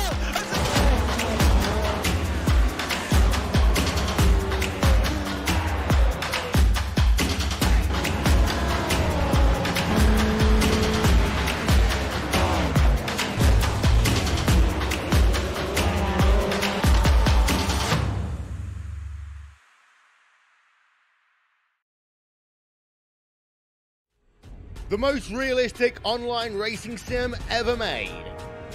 This is iRacing. Detailed laser scan tracks, fully dynamic real world cars, and over 50 series to choose from. 6 online world championships offering over $100,000 in annual prizes. This is the original eSport racing game. This is iRacing.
And we're back live here at Michigan. David Martinez leads the way with Conor Ojeda starting in second place. This field has been shaken up for... I've lost count how many times it's been shaken up tonight, but been shaken up again. Conor Ojeda starting second, Kieran Brigelli third, Tyler Vickery in fourth. And I'm not sure what Brigelli's doing there. He's already aiming at Vickery as they... oh no, he's aiming for the middle, isn't he? Well, he's going to go with Martinez. Yeah. As away we go, and Brigelli does go with Martinez. Ojeda not really getting off to a clean start there, as there goes Mayato to his inside. As Ojeda has got his teammate Vickery right behind him. You see Tyler Vickery there almost immediately under pressure from Cody Dempster. And Robert Dudley right behind Dempster, and then Jeff Hollingsworth in 8th. Mark Robertson up to 9th. Alongside Scott Brinson, who's just rounding out your top 10 there. Having a nice little battle with Ernie Ludwig and Chris Samard as well. But Kieran Brigelli now to the point, and Keith Mayato in second. Martinez starting to fall backwards as there goes Cody Dempster to his inside now. Dempster got the speed here as he's got to try and get to the front there and make it 3 wide, and he does. The door is closing there. Wow, they were almost squeezing Mayato there. That could have ended almost 10 times badly. I was expecting it to. I'll be straight with you. How they made it through there and nobody died, hey, hats off to you guys. And here comes Hollingsworth again. Hollingsworth has not sat back this entire race, so good to see that he's still pushing the boundaries and pushing the limits here, as he's currently 3 wide with Brigelli and Martinez. He's to meet in a SKM sandwich. How about Mark Robertson coming back from getting caught up in 2 dumpster fires to sit in 7th right now? Yeah, and he's battling it out with Tyler Vickery. And since starting in second, Conor Ojeda's fought them to the tail end of the top 10. And it looks like he might drop out of the top 10 as here comes Tommy Gossett. Here comes Chris Martin. Here comes Will Kirk as well. They're all bunching up again very quickly as Mayato takes over at the front again. Dempster is there. Dudley is there. Hollingsworth is there. And Robertson up to 5th place now. Robertson up to 5th. He's on the move. One thing I want to point out is Brigelli, Martinez, and Ojeda did not pit. Yeah, they stayed out. Neither did Vickery. Neither did... You're right. Vickery didn't pit either. But you're talking 16, 16, 16, and 14, respectively, with Vickery having the newest tires of those who didn't pit. Yep. And the list of retirements is ever growing here. I'll go through that list in a moment. Let's just go back to the action here as Cody Dempster still duking it out with Robert Dudley right now. Dudley keeping it wound up on the high side. Dudley, when I spoke to him at the end of last season after the Homestead race, he said he was coming back and he wanted at least the top 5 position in the championship. He's going the right way about it so far as he's got Hollingsworth to his inside. Hollingsworth going to split the gap here. Going to charge his way to the front and work to the outside of Mayato as they come out of turn 2. And he's got the position. He hasn't got the clear just yet. He gets it right now, hasn't come down. That's it. That's let Mayato back in. Dudley right behind Hollingsworth as well, as he's managed to get the clear on Dempster.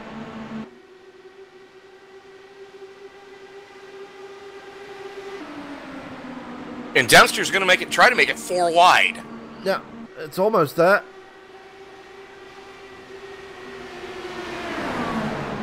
As we're under caution again, that is Tyler Vickery. What happened to Vickery? All collected by his own teammate. Oh no. Big disaster for Phenomenal Evolution there as Conor Ojeda gets into the back of Tyler Vickery and spins him all the way around. No serious damage for Vickery, but that's going to create a bit of dissent in the team. Yeah, maybe. Hold me a hill. That was loud, bud. Yeah. I need a beer after that one, too. Miller time. I always wanted to say that. It's Miller time. Don't know why. Campaign of beers. Let's quickly go through the top 10 while we're under caution here. Keith Mayato has the point. Cody Dempster in second. Jeff Hollingsworth in third. Robert Dudley, brilliant run he's been having so far tonight. He's in fourth. Damon Martinez rounds out your top 5. Captain Will Kirk has been there all night. He's there in P6 now. Kieran Brigelli found his way back up to the top 10. He's in 7th. Tommy Gossett in 8th. Reigning champion Scott Brinson is in 9th. And Chris Simard, another man finding his way back through the field after an earlier incident. He's rounding out your top 10. We're right into the pit stop territory again as they're bringing it down pit side. Karen going to stay out. Osmer going to stay out as well and get a bonus point, it seems.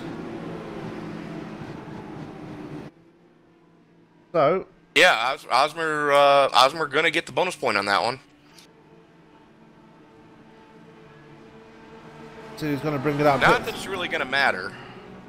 No. Like I said, he's like a special guest in this race, so... pretty much, yeah.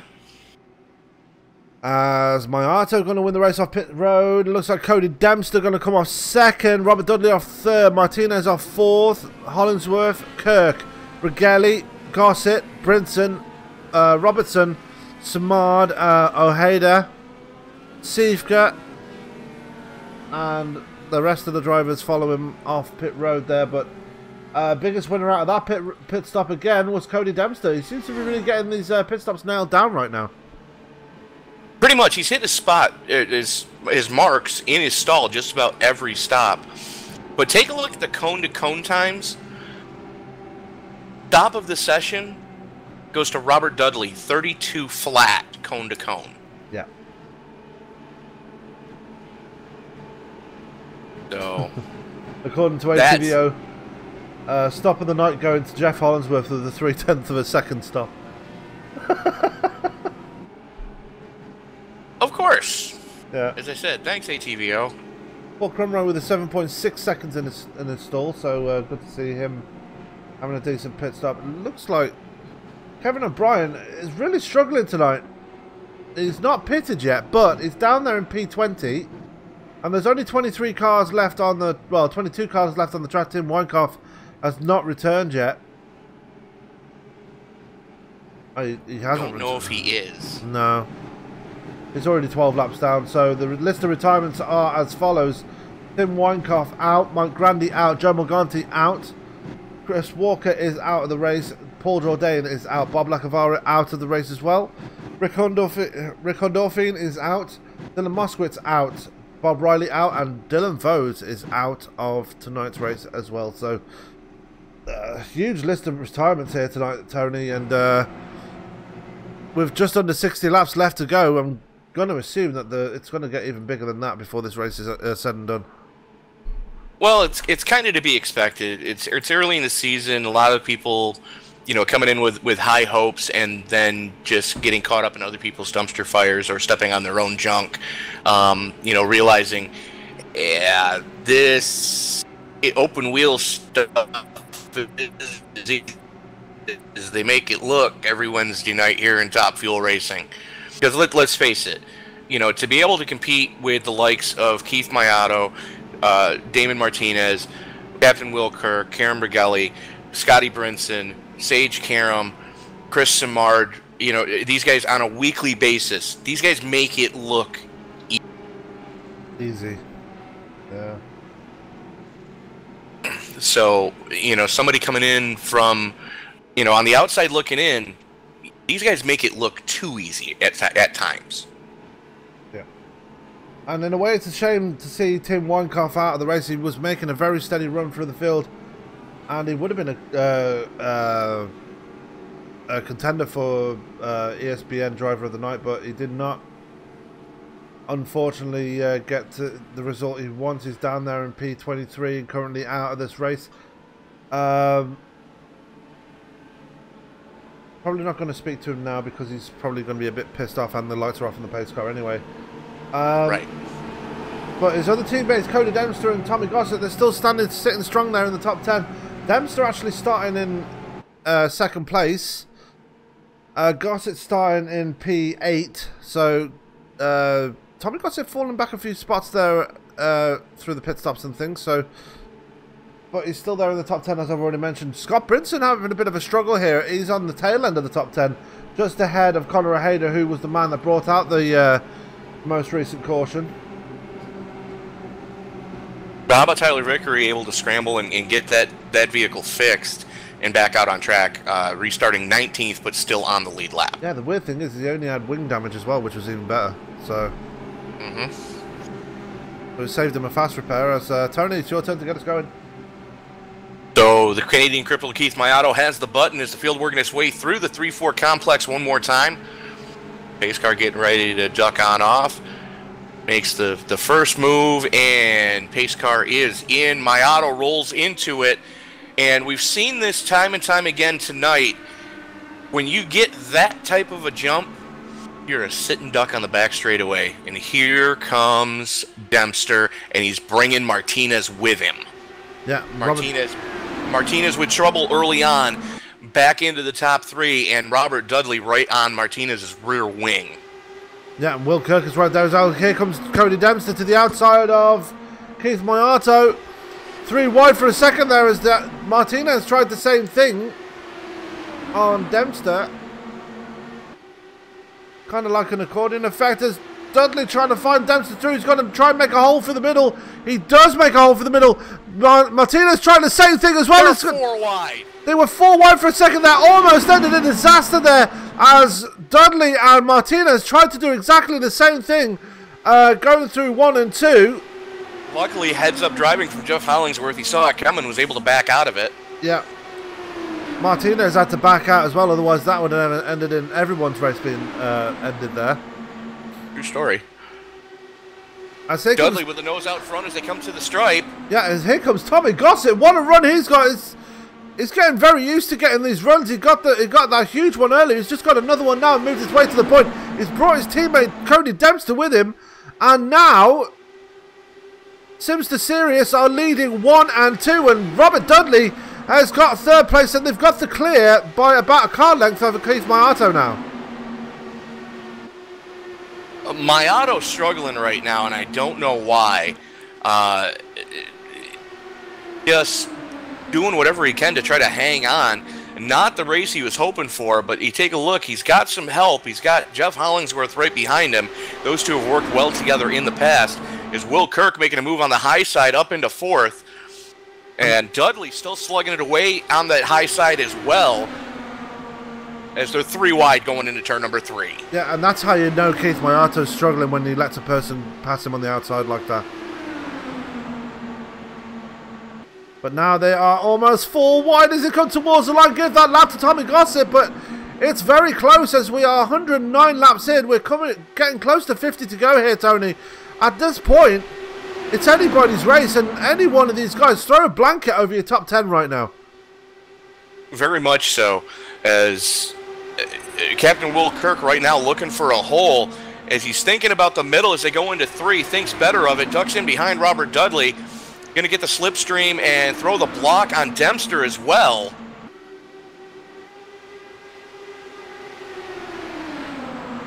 Dempster pinching him down, though. This could get ugly going into turn number 1. Yep, I'm trying to find a decent camera angle, but never always good. I'm tried TV2, but it's just boring the life out of me now. As Robert Dudley does have the nose out in front, but here comes Gossett again. He loves getting those runs for the middle, does Gossett. And he's going to try it again. Here comes Dempster through the middle now. And give that lap to Cody Dempster. Dempster had a great run coming off of turn number 4, utilized it. And it looks like Will Kirk going to try the same thing as Dudley pinching up on him coming through 1 and 2. That's going to kill a ton of momentum for Kirk as he's right on, and they're 3 wide again. Yeah. Oh, Dudley almost getting into the side of Cody Dempster there. That could have ended in disaster. Here comes Keith Mayato again as he gets into it with Will Kirk. They are 4 wide for 2nd place. Wow. As Gossett backing off to get out of that, and no blame. I don't blame him one bit. Holy cow. These guys are not holding back, and if this sets a precedence for the whole season, I'm looking forward to it. Are you looking forward to being on the track with this nightmare, or are you looking to be up in the booth for this nightmare? I'm looking forward to be on the track. You're a sadist. Oh, Will Kurt getting shuffled back into the pack there and almost collects Jeff Hollingsworth. Here comes Gossett again through the pack. And here comes the nuclear banana, Chris Simard. Yep. Simard finally there to support his teammate. I've been able to do it since he was caught up in that wreck with Bob Riley earlier.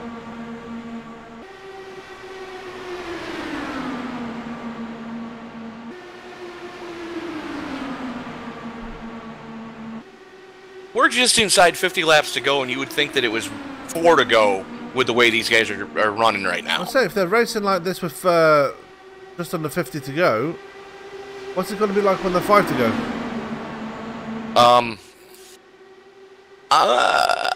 I'm thinking we might not end under green. Call it a hunch.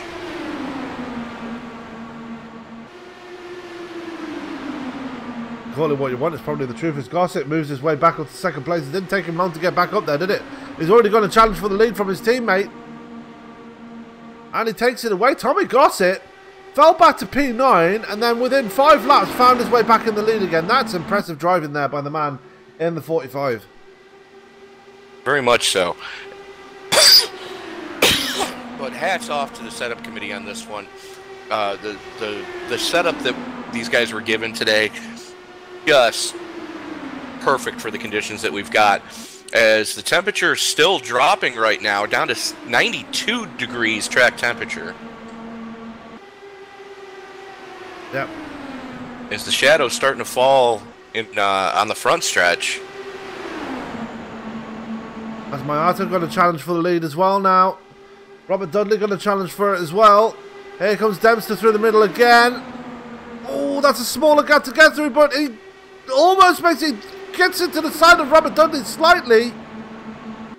But he makes it work, so good driving there by Dempster. Here comes Jeff Hollingsworth down on the apron. Try and put a pass on Mayato. He's not got enough room to get up there, but he finally gets back up on the track. Gonna go for it down the inside as Dempster has to take evasive action. Wow. If he didn't catch the wall, another coat of paint on that, and he would have been in trouble. Yeah, he would. Wow.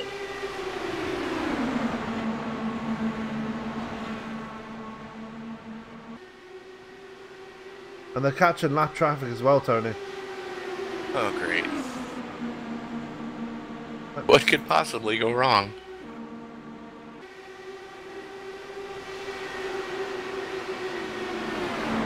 Trying to figure out who it is. Not Joe. Sage Karam. Uh-oh. Just coming out of the pits. No, they're catching another one.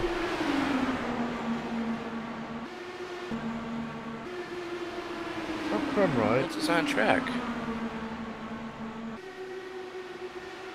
What the hell is it?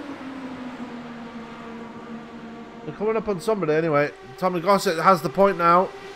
Jeff Hollingsworth up to second place. It is Paul Crumry. Okay.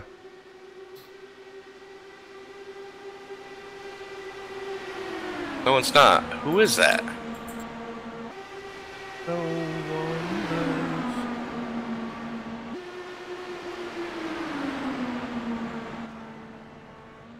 Oh! That Burkhart getting it all wrong. Oh, okay. Take a look at what happened to Burkhart. Trying to put a move on Vickery and O'Hader at the same time. Catches the apron. That was enough to send this car all the way around. And number 4 going for a wild one here. Does a 360 and gets it going again. But that was enough to bring out the caution though, as we're under caution number 10 here. Well, the good news is that's going to put Paul Crumry back on the lead lap. Yeah. And a Paul Crumry on the lead lap is a very dangerous person indeed. True story. Not in a bad way, by the way, Paul. No, it's dangerous for the rest of the field because look out, because he's going to be moving forward quite quickly. If you take a look at physically where the car was running, if he wasn't being scored as a lap down, he would have been in the top 10. Yeah. If you take a look at the grouping that he was around when the caution came out.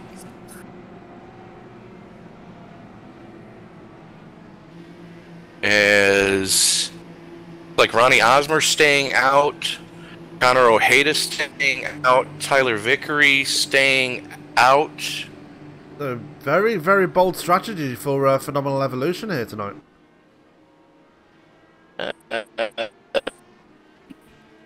Well, we know that they do have some good strategists on that team. Yeah. Tyler Vickery is a very good strategist. Very much so. That's I want to reach out to someone. Let's talk. Do you fancy talking to somebody? We can. You have in mind? No. The question is, do you want to talk to somebody? Oh, me? No. No. What? Cat got your tongue already? No, FTW. Yeah. Yeah. I don't want to. It's too big. Anyway. So don't forget the new trending social media, Nate Siefker 10X Club in the house. That's who we're All one speaking word. to. That's who I'm going to speak to. Nate Siefker. Do what? Nate Siefker. Let's bring him up. All right. So joining us now in the booth, the president of the 10X Club, Mr. Nate Siefker. Nate, how are you doing tonight? Fairly well. I got a fan club. I got a rule. I mean, it's a good night. Absolutely. As we're trying to get it to trend on social media right now. Nate Siefker 10X, trying to get that to trend. So if you're watching, go ahead and just hashtag Nate Siefker 10X. And we've already alluded to tomorrow's Siefker report when you're about to make somebody famous. Oh yeah, we're gonna make some people famous for their Twitch channels. We're gonna get them some views, and we're gonna get some videos hits. So hopefully y'all turn out and watch that. Well, you know what? I might make the Siefker story public tomorrow. You know what? Just so everyone that's a fan of the new ESBN can watch it, and y'all can understand the whole point of it. So if you're watching the broadcast, you can see there hashtag Nate Siefker 10X right on your screen. So just throw that hashtag out, share it around, and get it trending. Absolutely. But other than that, how's the race going for you tonight, Nate? Fairly well. They look pretty chaotic up there. It looks pretty crazy. So it's kind of been riding at the moment to survive. I got caught up in one of those incidents there, and around 100 at lap 100 or so. So been riding now for a little bit.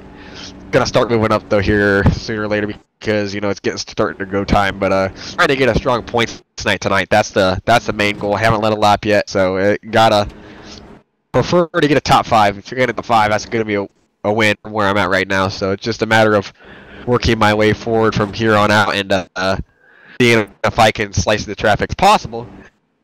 The question is how risky, and it seems like some people are more risky than others. I burn my fast repair, so right now I'm kind of on the conservative side, but I can tell you for certain that conservative side is going to go out the window here in the next 30-odd laps. All right. Well, lights are out on the pace car, Nate. We'll let you get back to it. Best of luck to you. Thank you, guys. That was Mr. Nate Siefker. Having a few connection issues there in the deuce, but yeah, Connor Ojeda going to bring us back to the green here, Tony. He's led his first laps and got his first ever bonus points for the league. I see that, and that's rather impressive. Let's see what type of restart he can get, because we've seen that anybody that gets a good jump, you're sitting duck on the backstretch. Connor does have 21 laps on his tires right now. That's a lot of tires to have in there. A lot of lifetime on the tires. Very much so. And if you look who he's got right behind him, he's got the Canadian Crippler, and Tommy Gossett's right there as well. So your best bet if you're Connor Ojeda right now is to kind of hang back and just roll into it and not really get a jump and not let these guys get a run on you. Yep, as the pace car is about to peel off there. And Ojeda not wasting any time. Everybody getting impatient behind him, but Ojeda finally gets it going. And that stacks everybody else up behind him. Everybody's showing a bit of impatience there on that restart, and that's like a Connor Ojeda get away there. Yeah, that had bad intentions written all over it. As you know, some of these guys almost ran the car in front of them over from everybody behind Keith Mayato. Mayato was almost the first one to get clobbered. Yeah, and that's one thing that people need to understand is that they need to wait for the leader to go before they go themselves. It's just a bit naughty, so to speak. And it didn't take long for Gossett. Martin just got nerfed by Robert Dudley there. I don't know if you saw that, Tony. I did. Yeah. It looks like Dempster and Mayato both got caught up in that one. Yeah. Dempster's starting to fall backwards now. I'm not sure what's going on there. As the guy that's on the oldest tyres in the field, Mr. Connor Ojeda, now starts to fall backwards as he's on 24 laps on his tyres. As Hollingsworth goes to the point, Dempster got caught up. He got... It was like a knock-on effect, like... Yeah, Dudley got into Mayato, Mayato got into Dempster, Dempster almost ate the wall. Yeah, and you don't want to see that happen as Dudley actually putting the pressure on Connor Ojeda, who actually made his way back up to second despite being on the older tyres. And here comes Cody Dempster now.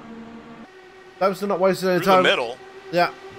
And watch in the middle of that pack. Watch for that man in the 45. You know he's going to try and get one of those runs together as soon as he can. And I believe it's starting now as he's going to move to the inside of Keith Mayato. Tommy Gossett is looking for that run again. Not going to have it. He's got his teammate right in front of him. He's got Hollingsworth, and there he goes. Down to the apron. Lots of bumping and banging here. You don't want to do that too much in these cars. I mean, they are built solidly, but yeah, you don't want to... These aren't stock cars, guys. There's no fenders to lean on.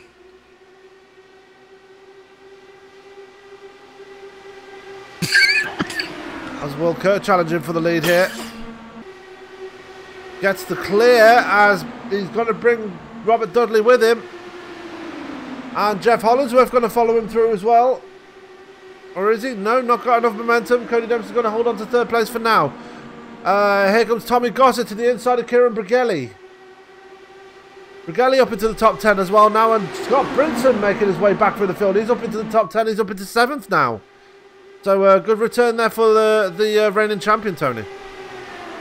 Very much so, but Brinson, a very smart racer, sees all the bumping and banging going on in front of him. He's got to be sweating bullets right now because I'm not sure if he's burned his fast repair or not. He hasn't. Okay, then he hasn't. But you take a look at the company that he's got with him. He's got Brigelli on his outside, and he's got Damon Martinez right behind him. Yep, SKM got off to a strong start, but have been struggling ever since to get their way back to the front. Rated R Racing. Will Kirk has been leading the line for them so far tonight. As here comes Tommy Gossett again with another one of those runs, and gets his way to the front. So Tommy Gossett using those runs to his advantage, but he loses a ton of momentum once he gets to the front and lets the guy behind him cross him over, and that's exactly what happened again. Will Kirk back to the front here, and here comes Robert Dudley as well to the inside through the middle. Tommy Gossett going to lose all that momentum and lets his teammate through as well. Scott Brinson up to P5 now, so he's taking advantage of all that shuffling backwards as well. Well, Brinson was up to P5. He's got Damon Martinez on his outside. Martinez getting a great pull off of the tandem of Dempster and Gossett, using that to his advantage as best he can, as they are almost... No, they are 3 wide going into turn number 1. Yeah, that's Kirk on the bottom, Dempster in the middle, Dudley on the outside. Dudley backs out of it. Kirk almost gets a piece of Dempster's rear wing there. Oh, Dempster was pinching down hard. Yeah, as Dudley gets the crossover here going into turn 3. Now, Robert Dudley's one of those drivers that's been here for a long time but has yet to have a race win. So, a race win here on the first race of the season would absolutely delight him. But he's got to really fight for it, as he's got all these drivers behind him. Now, Damon Martinez going to throw his hat into the ring and try and get back to the front here. As Will Kirk and Dempster leaning on each other. We've lost Dempster. And we've lost Dempster.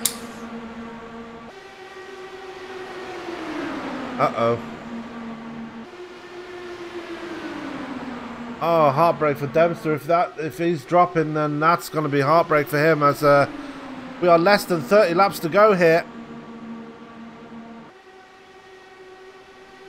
At the house that Penske built, and here comes Jeff Hollingsworth as well to the outside of Scott Brinson. Brinson trying to push his way to the front. Damon Martinez has dropped back, and I believe, yeah, Dempster's dropped, hasn't he? Yep. Throughput. Yeah. So Brinson up into the top 5 now. You see Tommy Gossett going for another one of his runs there. Didn't make it work this time, as Will Kirk saw it coming into the block. He had him well covered that time. Oh, very much so.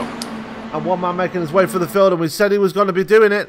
Paul Crumright already up to P9 here, Tony. He's on a flyer right now. Well, once he got back on the lead lap, you knew you could smell blood in the water. He wants this one. Yeah. Had a terrible start to the season last season. Wants to get it off to a better start this time round. Currently battling it out with Robertson. We've got another caution out. Johnny Antonucci. Yeah, and Conor O'Haider's in it as well. And Matt Burkhart as well. Yep. That's going to be O'Hader caught. Burkhart and O'Hader got into it, and Antonucci was just along for the ride. Go back and see that. Let's take a look at Conor O'Hader. Oh, it looks like Kevin O'Brien got into the wall as well. O'Hader came up the track and caught the back end of Burkhart. And yeah, Antonucci was just an innocent bystander. Let's take a look at what happened to Kevin O'Brien. Actually, I'm going to have to put that one on Burkhart, because O'Hader didn't come off the line as far as moving up off the... He never touched the apron, and he didn't come up off the line. Just Burkhart came down on him. Yeah, and during that, Kevin O'Brien got a lot of error wash off the rear of Mark Walker's car, and ended up into the wall. So problems for the man in the 184. As everybody bringing the pit side, apart from Keith Mayato and Chris Simard. And Ronnie Osmer stayed out too. Yep. And Sage Karam gets a wave around. Well then. Well, he is the only driver laps down, so... Well, no, he's the only driver laps down that didn't get caught up in that accident. Yeah, true. And that's how that works, ladies and gentlemen. That's how lucky dogs work. So, Will Kirk winning the race off pit road here. Robert Dudley off second. Tommy Gossett off third, so good pit stop for him. Jeff Hollingsworth in fourth. What happened to... Bugelli having a horrible stop. Mark Walker having a horrible stop as well. Yeah, but how about the stop that Martinez just had? Yeah, 7.8 in his box. 31.5. Stop on the night going to Tyler Vickery, 7.4 in his box. Wow. Good grief, Tyler. Leave some on the table for the rest of them.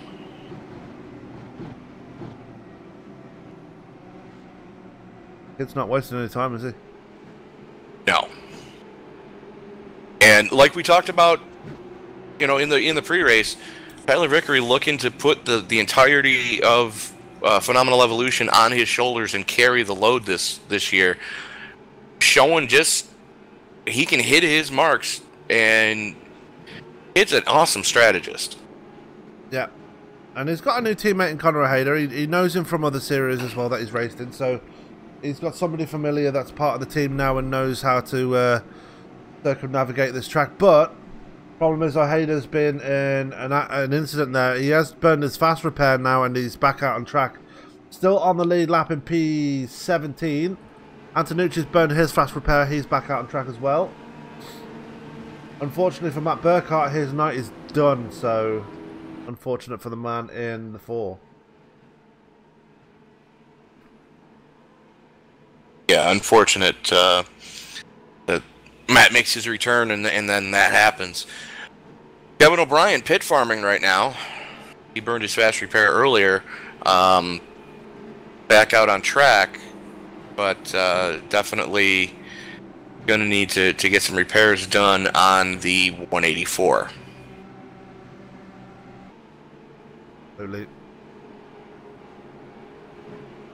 So we could. I think we're going back to green this time round. So it's going to be interesting to see how Simard and Mayata, the two MCS drivers, handled it with older tyres, as well as Ronnie Osmer, part of the team that we just spoke about, Phenomenal Evolution. Having a decent enough race tonight. Just kind of fallen off the rails a little bit over the past few laps, but they're having an okay race tonight. And the challenge from Sim Serious, the team Sim Serious, has fallen away a bit now since Cody Dempster dropped. Yeah, the only one that they've really got in contention anymore is Gossett, because you got Dempster out, and the only other driver that they had, Weinkauf, has been out. He's 49 laps down currently. So the only one they've got left right now is Gossett. Yep, as the lights are off in the pace car. Tony, I believe it's your turn to get us going, hopefully for the last time tonight. I doubt. As Chris Simard and the Nuclear Banana going to have the button as the field works its way down the back straightaway. He's got Mayata to his outside, Osmer behind him, and the captain, Mr. Will Kirk, starting in 4th. Gossett, Dudley, Hollingsworth, Brinson, Martinez, and Vickery rounding out your top 10. So look for those names to start moving forward. It's going to be interesting to see what type of strategy Simard's going to play here, as we've seen it every restart so far. If you get a hell of a jump, you're a sitting duck by the time you get to turn 3. So we'll see if Simard's paid attention to what everybody else has been doing, and if he kind of holds the field down and rolls into it slowly, or if we have another dumpster fire and back the field up behind him. Pace car is in. Simard keeping him down. And yeah, he finally pulls the trigger, and off we go. As Mayata and Osmer go side by side into turn number 1, Captain Will Kirk right there with him, looking to make it 3 wide.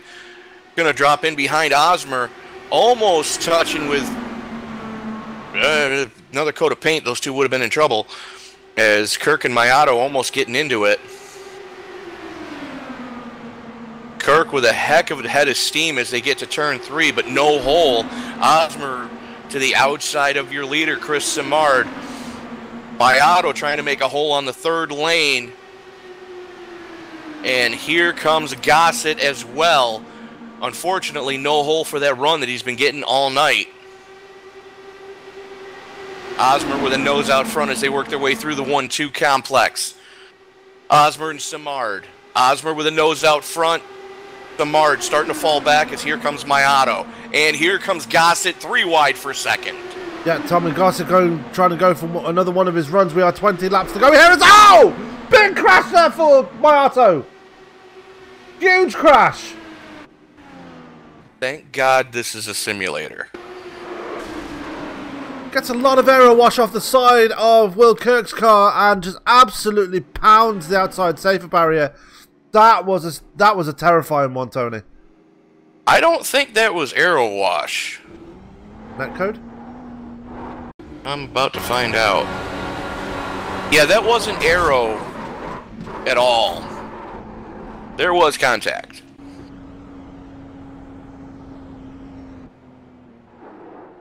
Oh, geez, my auto hits the pit wall on his way into pit road, trying to limp it back.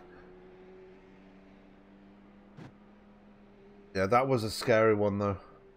Yeah, there was actual contact between Kirk and my auto. I just watched it from both those drivers and from Martinez, and you can see there's actual contact. Take another look at that then. See what we could see from.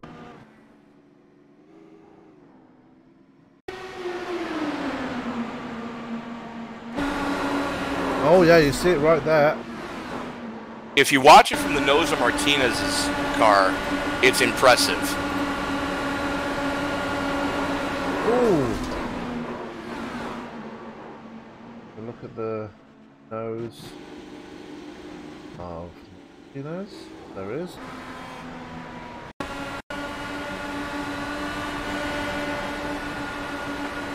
We're looking from the nose of David Martinez's car. Oh wow, yeah, you see it right there. I think I can sum that up in one short statement. What? How he didn't get involved in that one, I have no idea. You just had to go there, you asshole. I did, because Martinez, how he didn't get caught in that one, that kid's got the luck on his side right now. Yeah, he does. But the man with the biggest luck on his side right now is Mr. Ronnie Osmer. Was looking for that caution to come out, and it came out, so he's going to try and bring them back to pit road, but if they don't follow him in, they could be in a bit of trouble here. But you know these guys are going to want the freshest tyres possible going into the final part of this race. Well, we were definitely within the you can make it from here part of the event. It's going to be real interesting to see who goes, who stays, and what takes place from here. As how about nobody going down pit road? Oh, Tyler Vickery taking a bit down pit side, but yeah. Johnny Antonucci and Scott Brinson. No, Brinson stays out.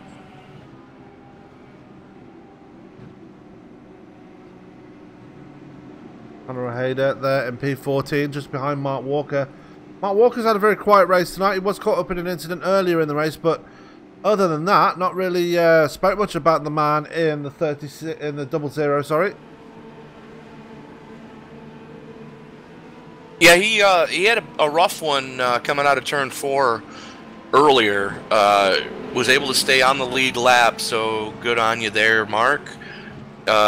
New paint scheme on that vehicle tonight is. I think he's taken inspiration from the Flintstone Flyer. I think he is too, so I might need to do a new paint scheme for him once I get set up where I am currently. But yeah, definitely interesting to see the strategy starting to play out here. As you see, one of the chief strategists in the series, Ronnie Osmer, decided to stay out with 17 laps to go. He's got 22 laps on his tyres. He can make it to the end, but it's going to be very touch and go for him. Well, I mean, we saw my auto put 40 laps in earlier up in the front. And Karam, you put nearly 50 laps in. Yeah, Karam put nearly 50 laps in. Unfortunately, Karam's still 13 laps down. Yeah.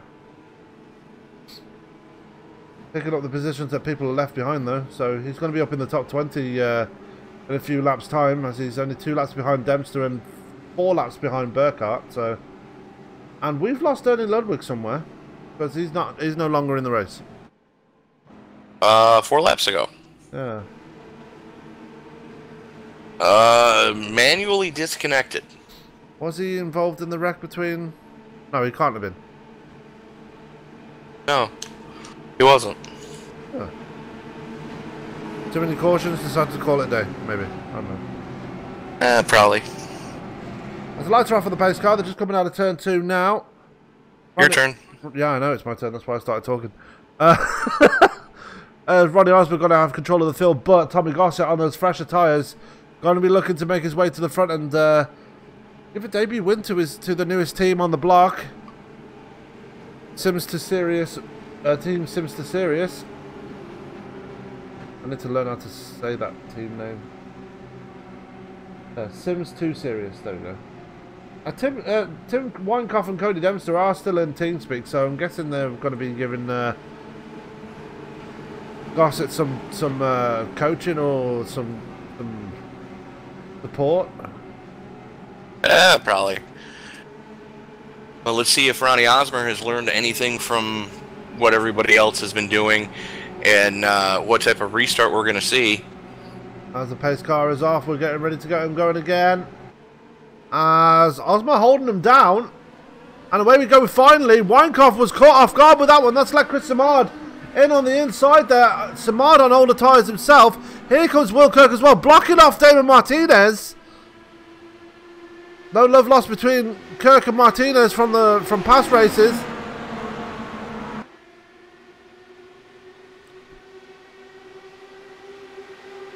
That almost ended about 8 different kinds of poorly.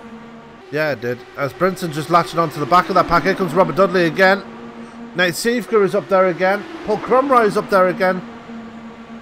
So, usual suspects in the top 10. The only difference being Tommy Gossett, who's a newcomer here. 3 wide for the lead. Yep, Samard looks up for this one, but he's on older tyres, let's not forget. Those guys behind him must be really frustrated knowing that they're on older tyres and they just can't get by them. Although Will Kirk's about to make a liar out of me. Well, the thing is, I mean, you've got to time your runs as Samard to the point, Kirk trying to follow him through, and here comes Dudley.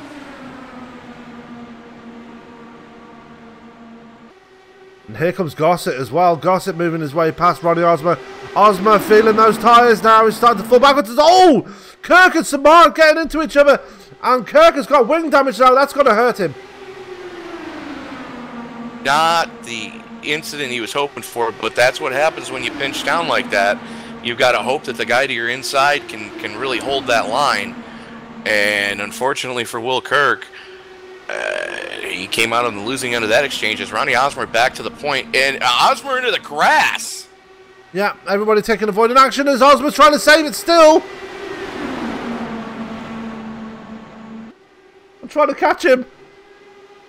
He saved it. Great save by Osmer, but he's going to be way back there now. And here comes Gossett again. It's a 3 wide going into turn number 3.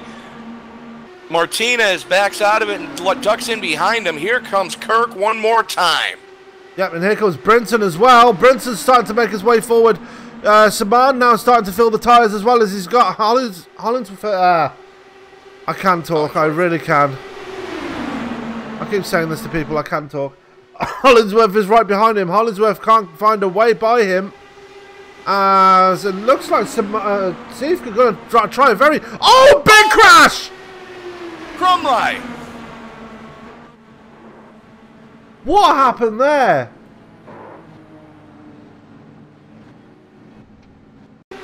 And that is the biggest crash of the night here, ladies and gentlemen.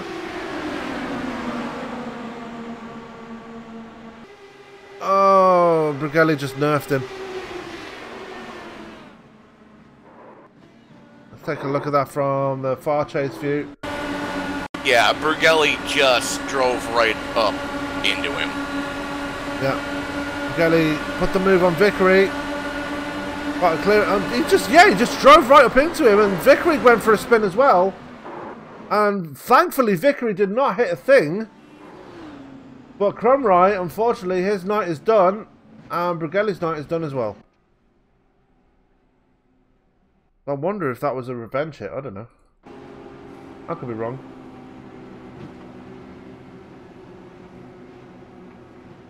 So, 10 laps to go here, Tony. It could be anybody's race at this point.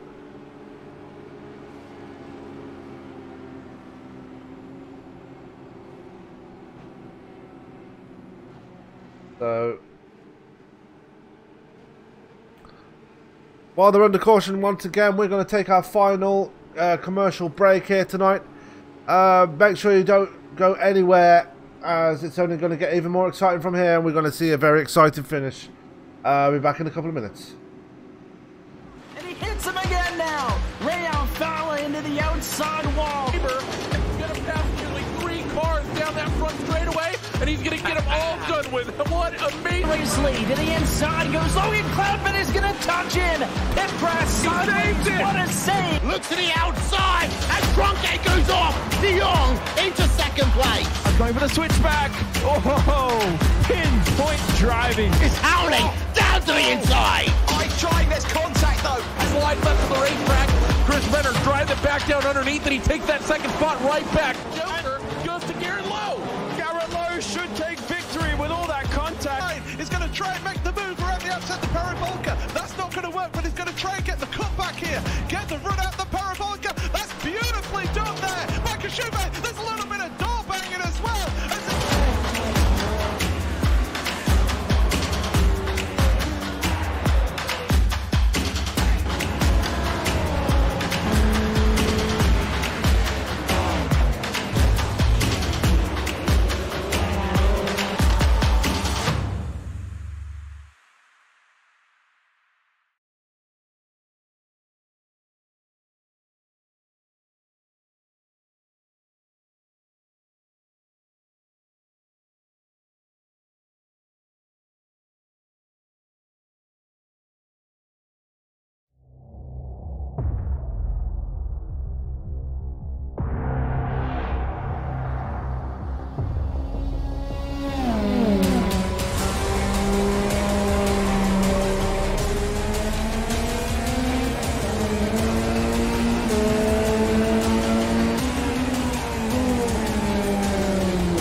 And we're back live here at Michigan.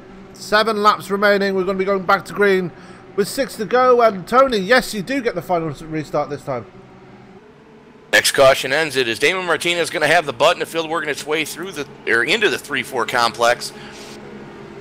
Martinez, Kirk, Simard, Gossett, Dudley, Hollingsworth, Siefker, Brinson, Mayato, and Ojeda rounding out your top 10 as they currently sit.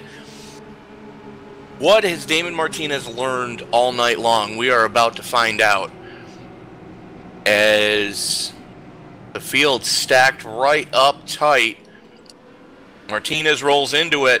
Did he get too big of a jump? That might have been a very big jump there. As look at Tommy Gossett all the way up to second place already. Got the pass on Kirk and Simard just that easily. As look at Robert Dudley under pressure from Jeff Hollingsworth a bit further back there. Nate Siefker and Scott Brinson right there as well. We could have a big battle further back in the top 10, but Tommy Gossett in the meanwhile going to move his way to the top of the pile as he passes Martinez on the outside. Gloves are off at this point because we're going to be 5 to go at the line. And we're going to see... Kirk just blinked out. Oh, and there's the caution. That's the race. And we've lost Will Kirk. Oh, no.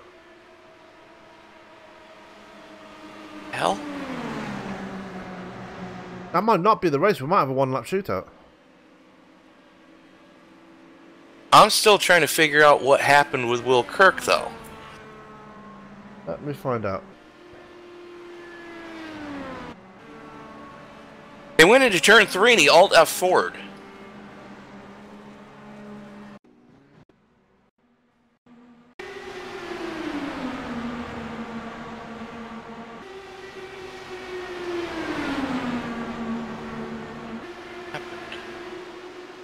Huh. Yeah, I saw that. Robert Dudley? What incident as well? Robert Dudley, Jeff Hollingsworth, Nate Siefker, Keith Mayato catching a race car to the face. So big hit is taken out of that one. And if this does go to the checkered now, Tommy Gossett is going to be a debut winner here tonight. And very well. He's had an impressive night all night, yeah. So I mean, you can't fault the guy for anything that he's really done. He's had the runs fall his way all night long. I'm glad you extended that sentence. If you stopped at he had the runs, that would have ended badly. But we won't go any further than that. No, people, no people, no. You're dirty. Oh, anyway. Will Kirk was disqualified. Oh. For was? Yeah, because I believe it was Robert Dudley all over the back end of him, and that one contact was one contact too many. So. Oh wow. Yeah, I see that now. So we've had a very hefty retirement list. Let's go through it right now. Mayato out, Dudley out, Will Kirk out, Brigelli out, Crumright out, Karam still running. He's up into the top 20 now. He's in the pits. Oh, okay. Ludwig out, Burkhardt out, Dempster out, Weinkoff out, Grandy out, Morganti out, Chris Walker out, Paul Jourdain out, Bob Lacavara is out, Rick Undorfin is out, Dylan Moskowitz is out, but Bob Riley is out, and Dylan Vose, the first driver to put it on the hauler here tonight. So, very much a race of attrition. We only have 13 drivers left running. Well, 14 drivers left running. Well, 13 because they've just been on pit road for over 3 minutes now. 13 drivers. 13 of the 32 that started this event. Yeah. So, 19 drivers are dropped out. That's impressive. No, impressive is not the word I'm looking for. Depressing. I'm sorry. Yes. But Michigan has always been attrition based anyway, so. Well, not always, but it can be with the big field like we've had tonight. As the popsicle sticks come out. And the lights are not off on the pace car, so Tommy Gossett is going to be the first winner of the 2019 seasons. And he's going to win on his debut as well. So Tommy Gossett, what a run that man's had here tonight. What a run he's had, but you take a look at the rest of the current top 5. Damon Martinez, Chris Simard, Scott Brinson, Mark Walker. Yeah, and look who's right behind them in 6th place. And then you've got Connor Ojeda and Tyler Vickery. Yeah. And mentioning Connor Ojeda, you take a look at who's in 8th place. Johnny Antonucci. Again, one of the open wheel ninjas of iRacing. You look at the standings and go, where the hell Johnny come from? You know, quiet all night, and then he's there in the top 10 as long as he doesn't get caught up in someone else's dumpster fire, which fortunately he was able to avoid a lot of them tonight. Caught up in one with Conor O'Hader earlier and Matt Burkhart, but yeah, he's managed to survive. He's going to bring it home in 8th place, providing that the wheels don't fall off the thing. And Marv Robertson getting a 9th place here tonight, so good result for him. Now you see if he's going to... oh my god, look at the state of his car. He's going to crawl back for 10th place, and Kevin O'Brien back on the lead lap. He is in 11th. That's a car? It's... wow! Looks more like a go-kart now. But the white flag is out. Tommy Gossett has only got to make one more circulation, and he has got his first win at his first attempt at this league. Running USAF sponsors on his car, so I've not seen that sponsor on any car for a while now. I don't know. US Air Force, that's... that is the United States Air Force. Yeah, Marco Andretti runs that logo, I think. I'm not sure. Could be wrong. But, yeah, no, it's, you got to be impressed with the way that just everybody was able, let me rephrase that, not everybody, most of these guys were able to keep their heads about them tonight, and that was the most impressive part. As one more time through the 3-4 complex, Gossett in his debut race with the league, unless he Mark Martins it, which I doubt he will, brings it out of turn 4. Yeah, you need to have your head examined to do that, but on his debut race here tonight, driving for Sims to Sirius, bringing them a win on their debut in the league as well. Tommy Gossett brings home the victory at Michigan and puts a stamp on it and lets everybody know that he is here for 2019 Season 1.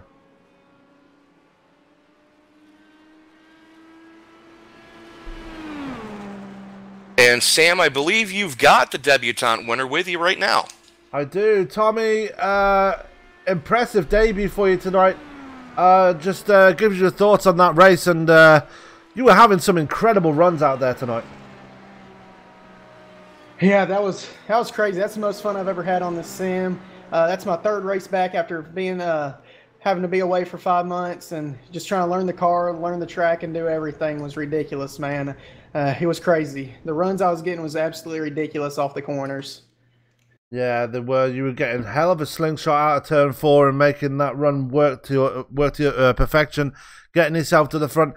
Made another one of those runs just before the caution came out with 6 to go, and it proved to be the biggest one of the night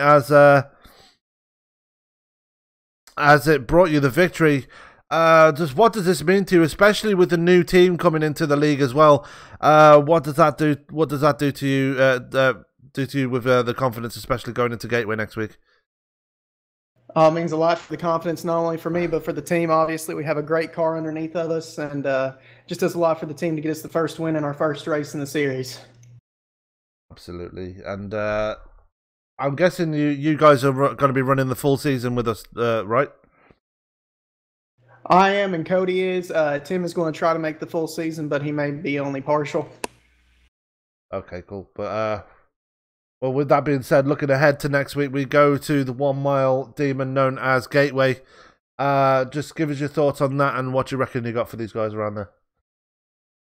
It's going to be a totally different animal. I expect a totally different batch of competitors up at the front, as you're going to have to use throttle control and everything else. This was wide open for the most part in drafting. It's going to be a totally different beast. That's going to really prove who the fast guys are from the rest of the field. Absolutely. And finally, Tommy, congratulations on the victory on your debut here tonight. Is there anybody you'd like to thank for tonight's victory?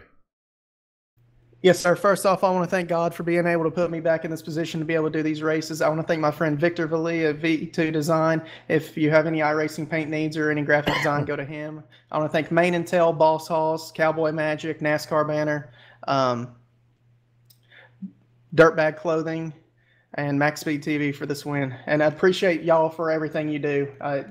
Great broadcast, guys. I was watching over here on my fourth monitor the whole night. Really appreciate all you do. Well, thank you, Tommy. Thank you for the kind words. And yeah, congratulations one more time. Winner in the first winner in Season 8 and on your debut as well. Congratulations for that one. And we'll definitely see you next week at Gateway. As that was our winner. David Martinez has had to take a leave of absence because of nature, I believe. So he won't be able to join us. So joining me in the booth will be our third place finisher, Mr. Chris Samard. Chris had a difficult start to the season last season, but this season you got it off to a much better start. Just give us your thoughts, and yeah, you've got to be relieved to get your season off with a podium here tonight. Yeah, it was a good race. I didn't know if I was gonna be able to be up there after I spun out there or got into someone. I forget. I think it was Bob. But it was a crazy race, bouncing off everyone, and it just the draft was so effective that you couldn't get away. Even if you had a long run, you couldn't get away from anyone. So. Yeah, it did look like there was a lot of pack racing out there tonight, but it did add to the excitement. Probably not for you guys down on track, but up in the booth and the people watching, they seem to be enjoying watching the action on the track. But just describe how the car felt out there tonight, and do you reckon you had a car underneath you to win tonight, or was the third place the best you could hope for? Yeah, I thought I had a car to win. I definitely got a finish where I should have been finishing, so that's good. But the car was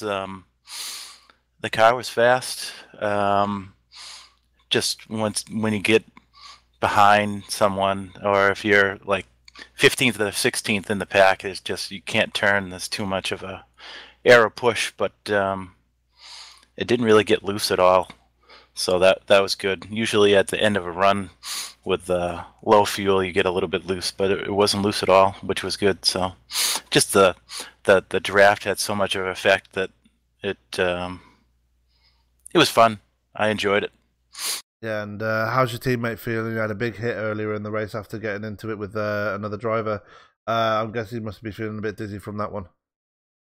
Yeah, it was a little bit, but he actually wanted me to tell you that he didn't appreciate you guys laughing when he was wrecking in pit lane. But no, just kidding. That was Sam. That was just Sam laughing. Yeah, that was Sam. Yeah, he was laughing about it. So, yeah, I didn't see him go down pit road, but I guess he hit the wall a couple of times, and his car was all junk. So yeah.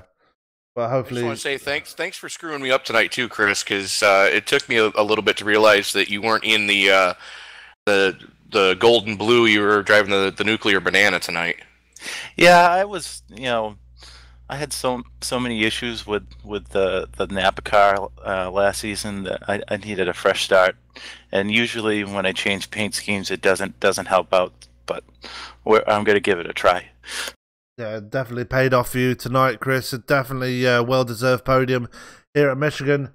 It's definitely an improvement on your start to the season last season, and this is going to give you a boost, especially next week when we go to Gateway. Yeah, it's a whole different ball game for Gateway. I think I was I think I ran second there for a while, and then my computer kind of crapped out. But the last time we ran, so I'm looking forward to it, and it's kind of a driver's track. You get a little more in your hands instead of being in a big draft. Yeah, and that's going to be our first Twilight race as well, as it's going to be starting in the dusk and then going into nighttime. That's going to be a experience to behold as well. I know I'm looking forward to it. Yeah, it must be cool on the broadcast seeing the changing in the day to night. Absolutely. Well, Chris, congratulations on your podium here tonight. Is there anybody you'd like to thank for that result? I like to thank you guys up in the booth for put on a great show. Like to thank Scott for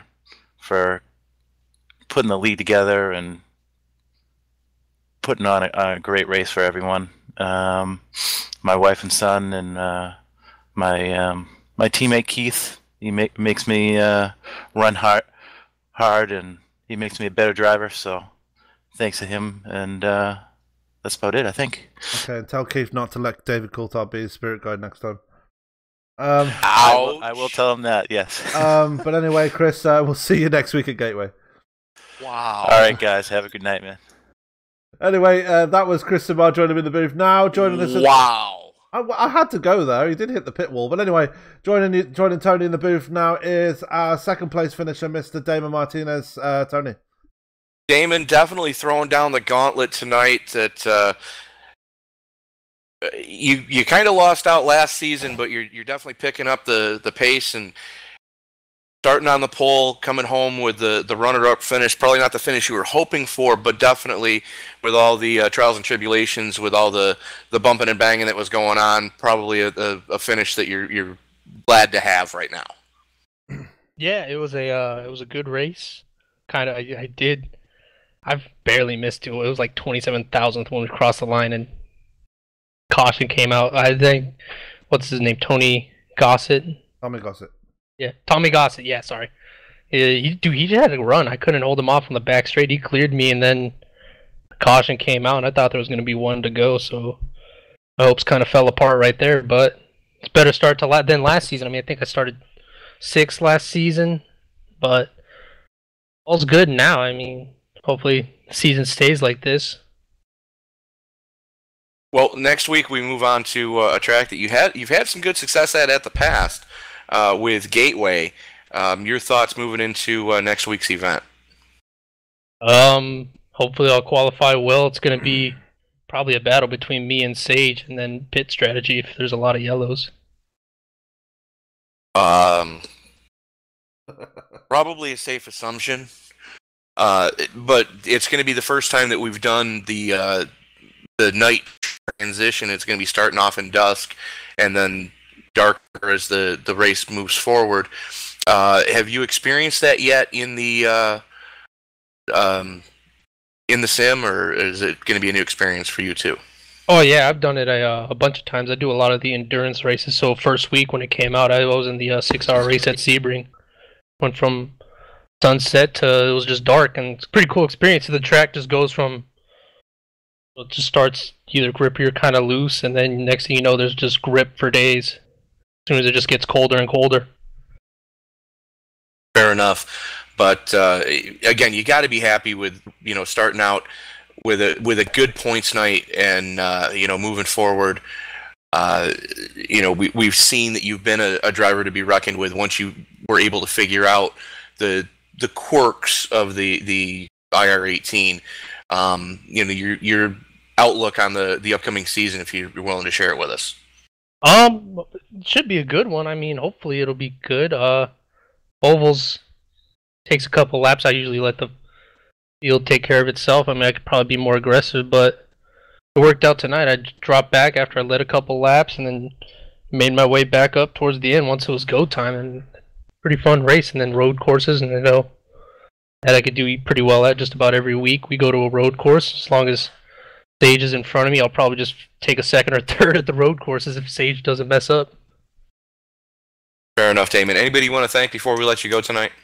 As always, thank you to Sage Karam and having me on the team at SKM. He's a big help. Thanks to Kieran. Kieran was doing good today. It was fun racing with him as well. Thanks to you guys up in the booth. Thanks to McDonald's. They fielded me to a second place in a pole, so that's always good points. And it's going to probably have to be my new tradition. Fair enough. But Damon, congratulations on the podium tonight. Looking forward to seeing you next week at Gateway. Of course, thank you guys as well as thank you, Scott, for running the league. I saw you just got in here. You guys have a good night. You too. Good job, Damon. Joining us in the booth is Chief Cook and Bottle Washer, Mr. Scott Brinson. Scott got a 4th place here tonight. Best result you could hope for here tonight? Hell yeah, man. That might as well be a win with the way all that racing was going on out there. That was some crazy shit going on out there, man. People taking it 14 wide on a two-lane road, dude. That's crazy. Yeah, it was a very fun to watch up in the booth. Probably not so fun for you guys on the track. I mean, stressful.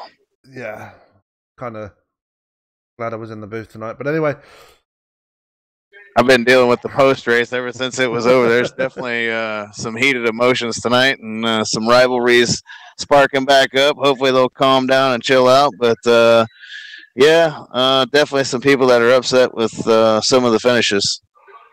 Yeah, but talking about finishes, one man bringing home the victory tonight on his debut of all races, Tommy Gossett. Just a few words on him. A very impressive run on his debut.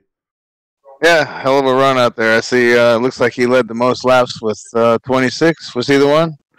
Yeah. Nope. I'm sorry. My auto led the most with 37, but he led second most with 26. In his debut race, he had the fastest lap of the race, and yeah, he brought it home, man. He put up a hell of a fight. So congratulations to Tommy in debuting and coming in a league with this much talent and being able to do that. He was up there a lot of the time. He fell back a couple times. He was having some blinking problems, so he went through a lot out there. He actually blinked through me at one time, gave me my first 4X. I just want to say to Robert Dudley there, sorry about that happened there at the end with that second incident there, but I was pretty much as low as I could go, and Robert was on my right rear there, and I came up just a little bit, and when I did, Hollingsworth came down and just kind of sandwiched him, and that's what caused that whole big ordeal there at the end. So all the people got caught up in that. Sorry about that, but I really wasn't much I could do from my seat. I just held my line. If you watch where I came out of the corner, I couldn't have went any lower. I was on the white line, so just sorry that happened to some guys, and they got their points taken away from them like that at the end. Yeah, very tough to see there, but going back to Tommy Gossett, though, he brings with him a new team as well, Sims 2 Serious. They look like they're going to be major players in the Teams Championship. Obviously, no financial prizes on the line, but just pride on the line for the teams. But new team, Sims 2 Serious, really making a name for themselves here tonight, especially with all three drivers running in the top 10 for the good part tonight. Yeah, they definitely came out strong tonight. With the way the racing was, it allowed everybody to shine tonight, and some of these new guys were able to jump right into the mix and have some good runs. And Tommy brought home the win, so we'll see if they can do that at Gateway next week.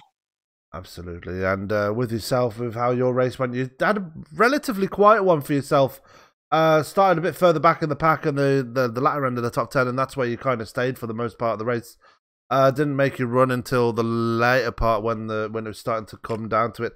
How was the car feeling out there tonight, and what do you reckon you could have got if things worked out better for you tonight? I had to be honest, I didn't feel like I was a real big contender unless I really wanted to get super aggressive, and I just wasn't feeling the super aggressiveness. There's 19 other races. I'm going to have plenty of opportunity to be aggressive and plenty of opportunity to take my chance. I looked at this as I didn't want to use my drop week in the first race, in a race that I knew was going to be nothing but pack racing. So I just kind of rode around. I didn't take a lot of chances out there when people wanted to be over aggressive, which they were around me quite a few times. I just let them go, let them do their thing. A lot of people wrecked.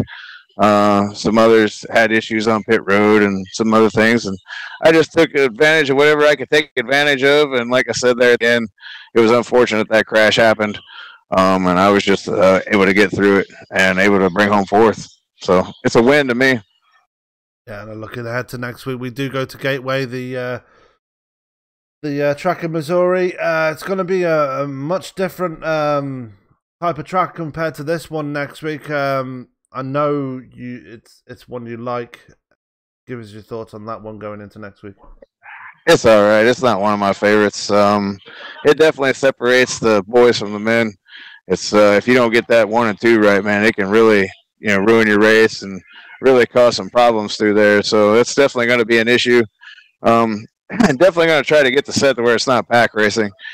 This was not what I wanted to do as far as that goes in the opener, but it is what it is. So that was an official iRacing setup just for the record, by the way. So that was the same stuff they were doing in the fixed series, and that's why the fixed series was a caution fest. And I see we had 14 cautions tonight, which it's way too many. So definitely want to cut that number down before we go to Gateway next week. Yeah, and I'm sure we will. I mean, it's the first race of the season. Things will pick up as the season goes on. Scott, before we move on to the results, is there anybody you'd like to give a shout out to or say hi to before we move on? Of course, I want to thank you and Tony and ESBN for being the official coverage of Top Fuel Racing and being here every week and taking the time out of your Wednesday nights to call the races or participate in the race most of the time for you, Sam. But whenever asked upon, you're always here to help us out if need be.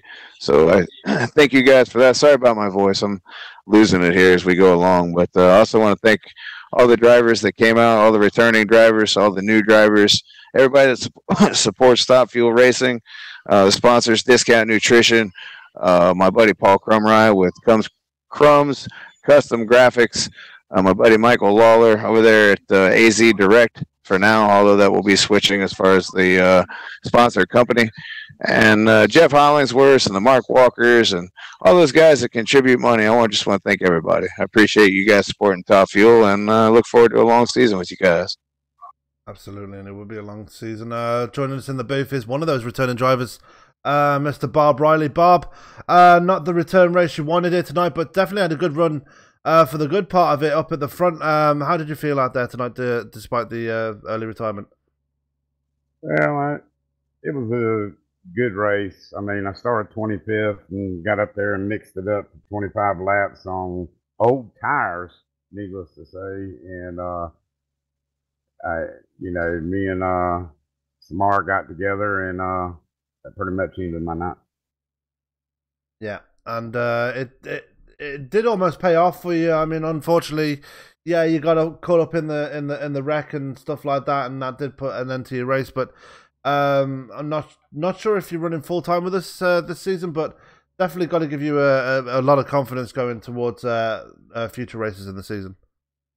I'm gonna run the full season this time around. I've got a different setup here that I can, I'm one-legged, so I mean, gotta work with what you got. So, but we got a new system.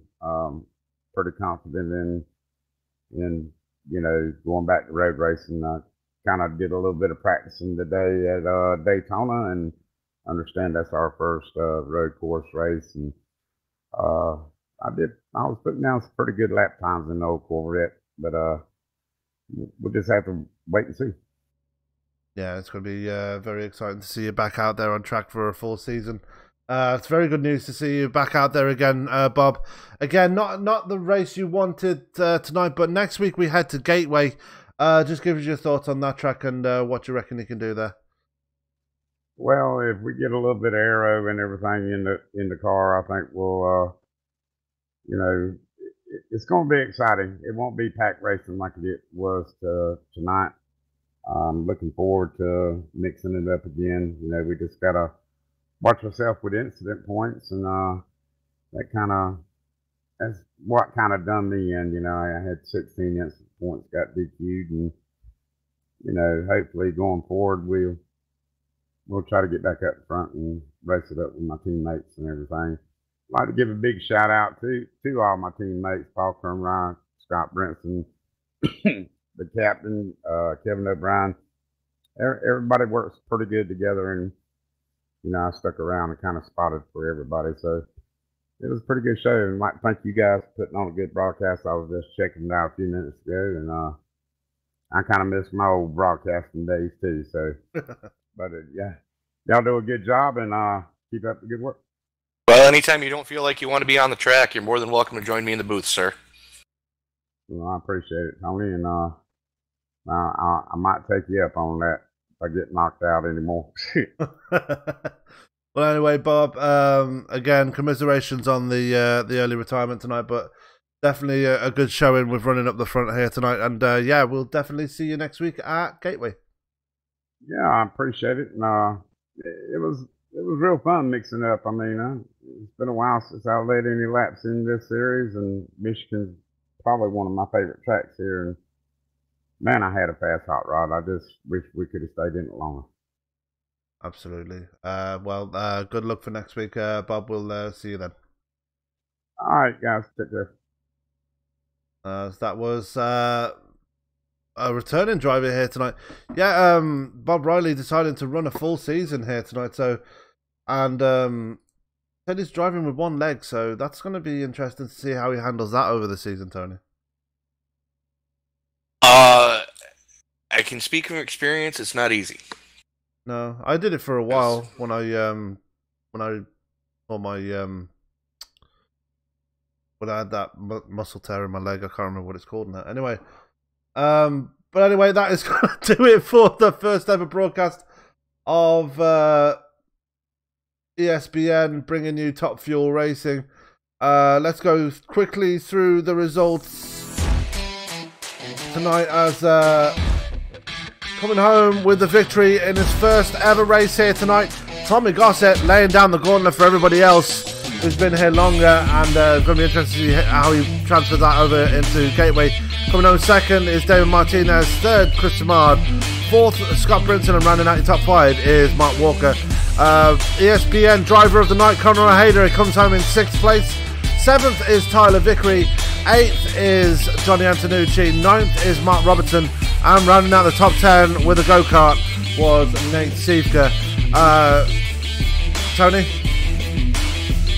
Kevin O'Brien bringing it home in 11th. Ronnie Osmer hanging on for 12th. 13th going to Jeff Hollingsworth. The captain Will Kirk disappointing 14th. Robert Dudley in 15th. 16th going to Keith Mayato. Paul Cromrye with a very disappointing 17th. Karen Bergelli in 18th. Sage Karam able to rebound for 19th after starting shotgun on the field 6 laps down. Ernie Ludwig hanging on for 20th. Matt Burkhart in 21st. 22nd go to Cody Dempster. Tim Weinkoff in 23rd. 24th going to Mike Grandy. Joe Morganti in 25th. Chris Walker in 26th. 27th going to Paul Jourdain. 28th going to Bob Lacavara. Rick Hunderfeen coming home in 29th. 30th to Dylan Moskowitz. Bob Riley in 31st. And Dylan Vos, unfortunately, in 32nd. So that was your results for the first race of the season of Top Fuel Racing. Season 8 is underway. Michigan is in the books, and this has been your first broadcast of the season with ESPN. All that's left for me to say is... Sam, before we sign off, can I just address something real quick? I just want to address anyone that might hear this as far as the incident counts and why we have the penalty system and all that, because I've been getting some slack as far as that goes. And the reason why that's in store and why that's in play is to encourage some of the over-aggressive driving to not be an issue if you're going to race for points, and to think about it before you make those aggressive moves. And if I were to take that away completely, it would just be game on at that point, and it would be even more, we would have more races like we had tonight. So I'm not looking to get rid of it, and I hope people can understand why it's there. I know some people don't like it, and the incident count was a little lower tonight, but that was also to encourage people to try to not give us 14 cautions, but that didn't happen. So, but anyway, I just wanted to say that and just put it out there that it's not going nowhere. So I would appreciate it that if people would adjust their driving and we wouldn't have 14 caution races. Thank you for doing that. Yeah. I gotta have something, because otherwise it's gonna turn into what the Fix Series is. And if you watch the Fix Series sometimes, it's a big clusterfuck. And iRacing does nothing about it. And there was a good year where I didn't even race the Fix Series because it was a joke. Because you go in there and you just get run over every 10 laps by some clown racing from the back who's like the number 15 car who wants to win it on lap 20. So I'm trying to encourage people to not, take the chances to add up the points. And also when you go to the road courses, it makes you drive smarter. Absolutely, and that would be something for people to look forward to next week.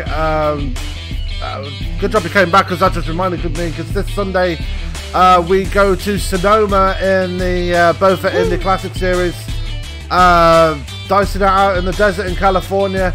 I know you guys are going to be looking forward to that one. I am, and I'm not. Anyway, I know, Tony, you'll be in the booth with me for that one, so that's going to be an interesting thing to watch. But anyway, that is going to do it for us here at Michigan. The first round is in the books. The first broadcast is in the books for ESPN. This race being dedicated to the memory of Paul Brinson. And R.I.P. Dad. Love and miss you. And thoughts go out to him and his memory. But for now, all that's left for me. He'd have been 64 on January 1st, so yeah. Happy birthday, Dad. And just to put it out there, I don't know if there's any truth to it, but after the race was over, someone told me that the Tampa Bay Buccaneers may hire Brian Kelly as their head coach, and God damn, I hope they do, because Notre Dame will never win a national title until that motherfucker's gone, and that's my honest opinion about it. So sorry for the language, but that's how I feel. Rating as ESPN. Right on. Well, thank Brian Kelly's sorry ass for it, and that's my honest opinion of it. So until he's gone, we'll never get back to doing what Notre Dame used to do, and that was win national championships. Sorry for a little outburst, but I hope there is some truth to that rumor. But anyway, football aside, that's all we've got time for you here on ESPN. I hope you enjoyed the first broadcast under the new rebranding and new name and things like that. Lou Holtz. Shut up! My name is Sam Cooper Bennett. Joining me for Scott Brinson, Tony Trapato. All that's left for me to say is keep it clean, keep it green, and we will see you on Sunday for live both at Indy Classic Series racing at Sonoma. Good night, everybody. Jackasses. Right.